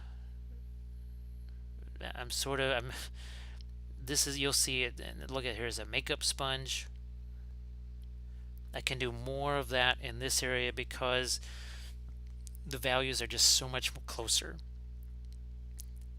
Even though in some ways the purple is a very different color from the blue, it's got so much more red in it because it's only slightly darker than the blue. A whole lot easier to make that transition happen. And there are going to be times where I get some of that, especially the blue, it ends up hitting the base. Well, No big deal, because their bases aren't completely painted yet, so not a problem. And on all four of these guys with the swords over their head, I must remember, put that blue there, and I'm going to have to do the same thing probably with the purple. That can be, when you talk about, again, as I use the makeup sponge there, the non-metallic metal. A lot of people will say, well, see how there's the brightness in there? So we're just establishing the dark part of this. People say, well, it only looks good from certain angles. It's only for photography. But if we really think about what we're doing, you can carry that environment where it needs to go. That's why we're doing all this reflective stuff underneath. So that's why I'm even putting some blue here. And I'm going to put some more blue over there. Now, obviously, the sword's nowhere near that blue. There's nothing that blue is going to reflect on. But the purple, now that might. So as I do that last little bit there, the last few millimeters of that cloak, I'm going to have to make sure that I get purple onto that armor there. Whether it's reflecting straight away or whether it's filtering, the sun's kind of shining through that semi-translucent cloak onto the armor. Now, for those of you that use wet palettes, now this is another thing to consider. I don't know how something like that will affect things like the pearl white. Will it break it down too much because you're continuously injecting water into it? So that might not be. Again, you can try it, and maybe there's absolutely no effect. But as I'm doing this here, I'm thinking, wow. Me, I'm always using the typical dry palette, and all it is a pad palette paper. It's completely disposable. I don't have to deal with anything. So now I can throw more of my blue in there. All the while, though, gotta remember, keep getting that pearl white in. If I forget, it's not the end of the world, because we're obviously still doing more layers over the top of it. But it's just that much more work we'd have to do in the next episode.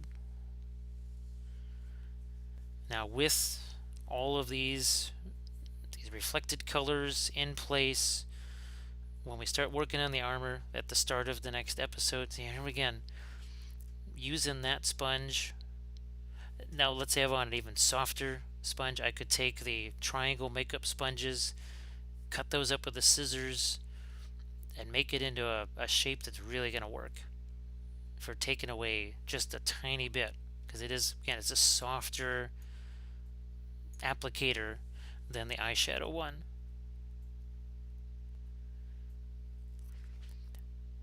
Now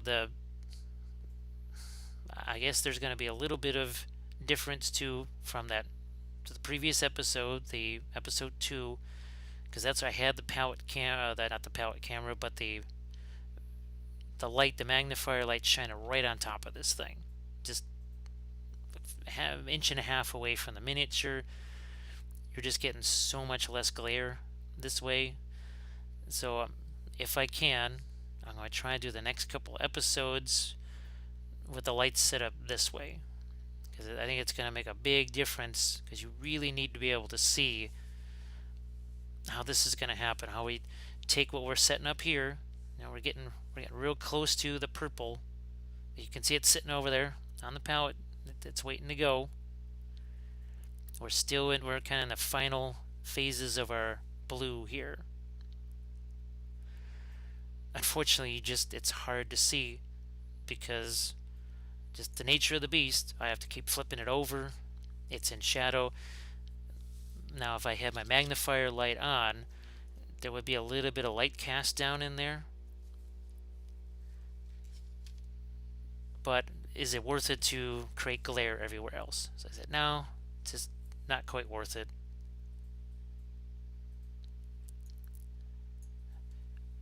Now, I guess too, there was this natural impulse to use the folds as almost like a marker of territory. Like, okay, the green's going to end here because there's a fold.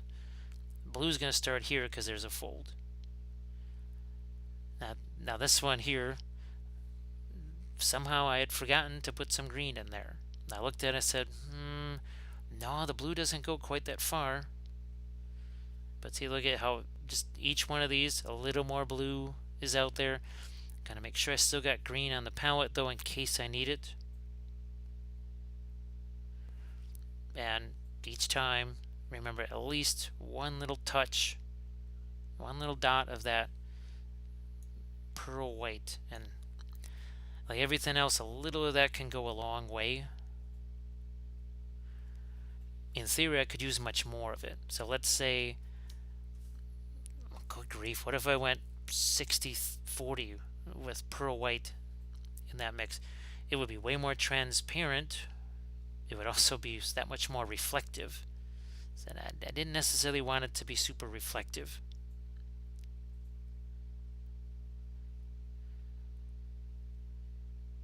Now, like I said,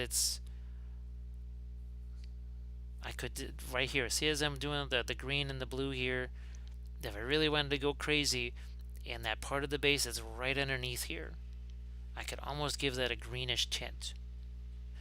I've seen it. I've seen, what would you call them, the window curtains that are very transparent, just kind of a sheer curtain.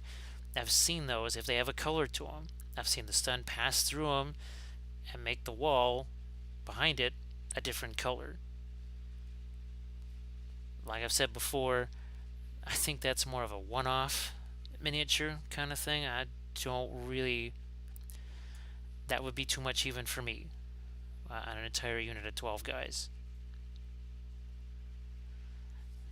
And like I've done before, I have make sure I've got some of the previous colors on hand. And you know what? If for whatever reason the purple doesn't go out quite as far as you would want it to, or the blue, whatever, fine. Because that reflection is not going to show up as much on the armor. The red, yellow, and green, that will just, because it's different than the armor colors, you'll see that reflection. So you say, you know what? Fine. We're gonna go with maybe 15% more of the yellow red transition than we maybe should have. See, look at how much easier this is to get that blue, and then I'm sure adding the purple to this won't be that much harder. Now, like I said, getting that cloak under there was almost no way to avoid hitting the base, especially hitting the miniature. So look at this here. Now, I guess the other side benefit is, too, with this compressed area, some of the blue might still be wet as I go to do the purple layer on there. And it makes the transition that much easier to do.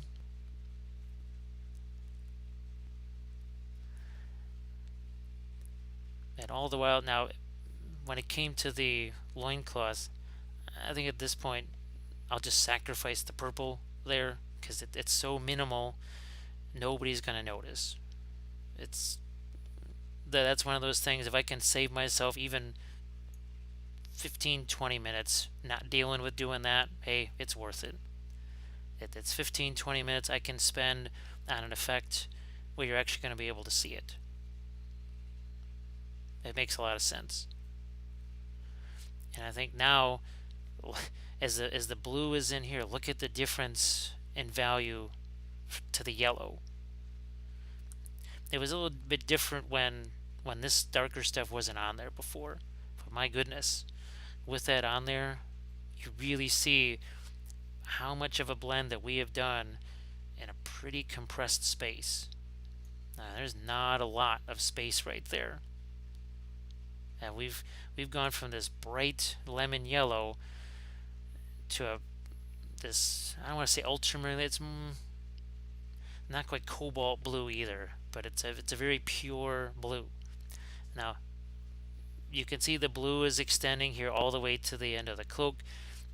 It's the same concept as with the yellow.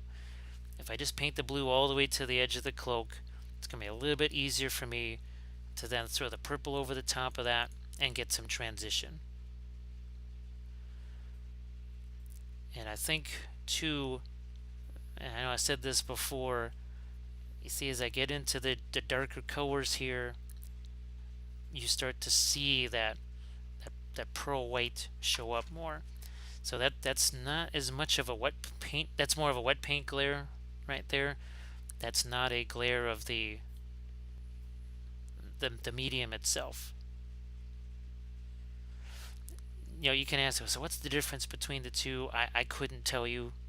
Anne could, because she makes the paints.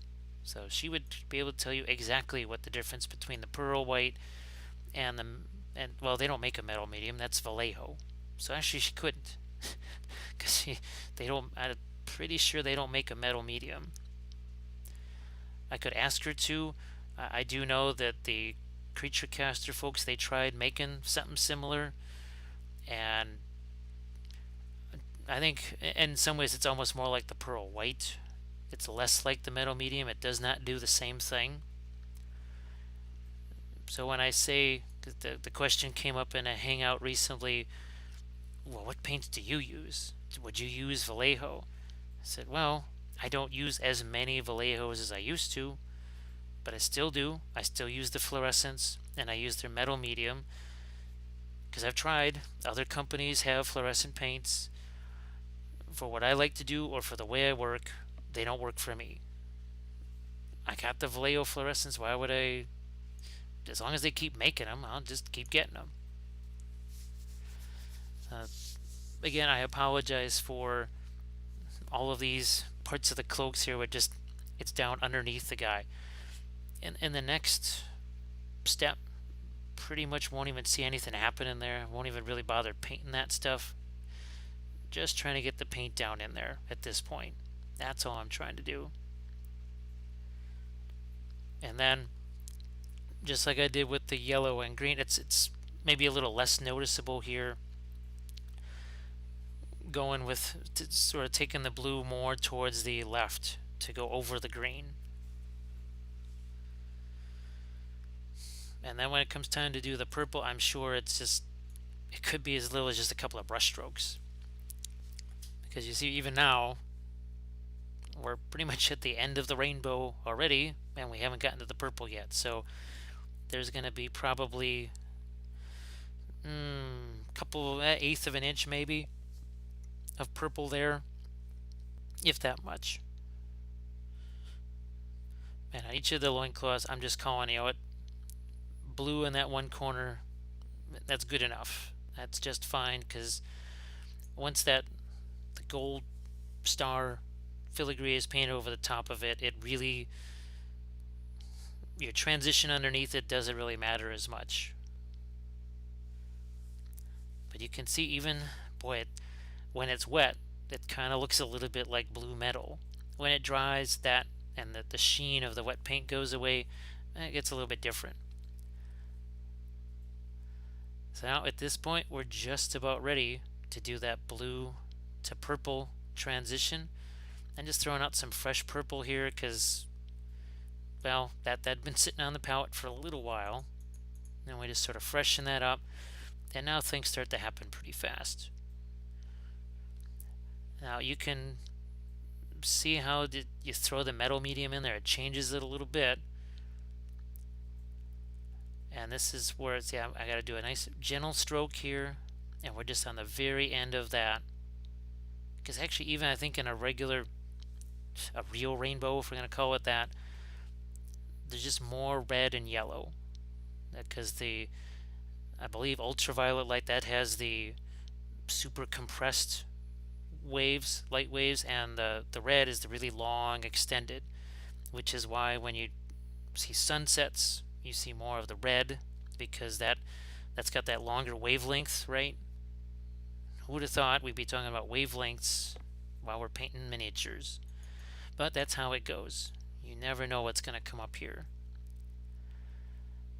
And I am, at the same time, trying to remember to get some of that purple reflected on the, see there, the shoulder pad, I'm not going to mess with it. but on the hip armor there and on the armor on the leg, you can see I'm putting that purple right there. It definitely needs to be there. No doubt about it.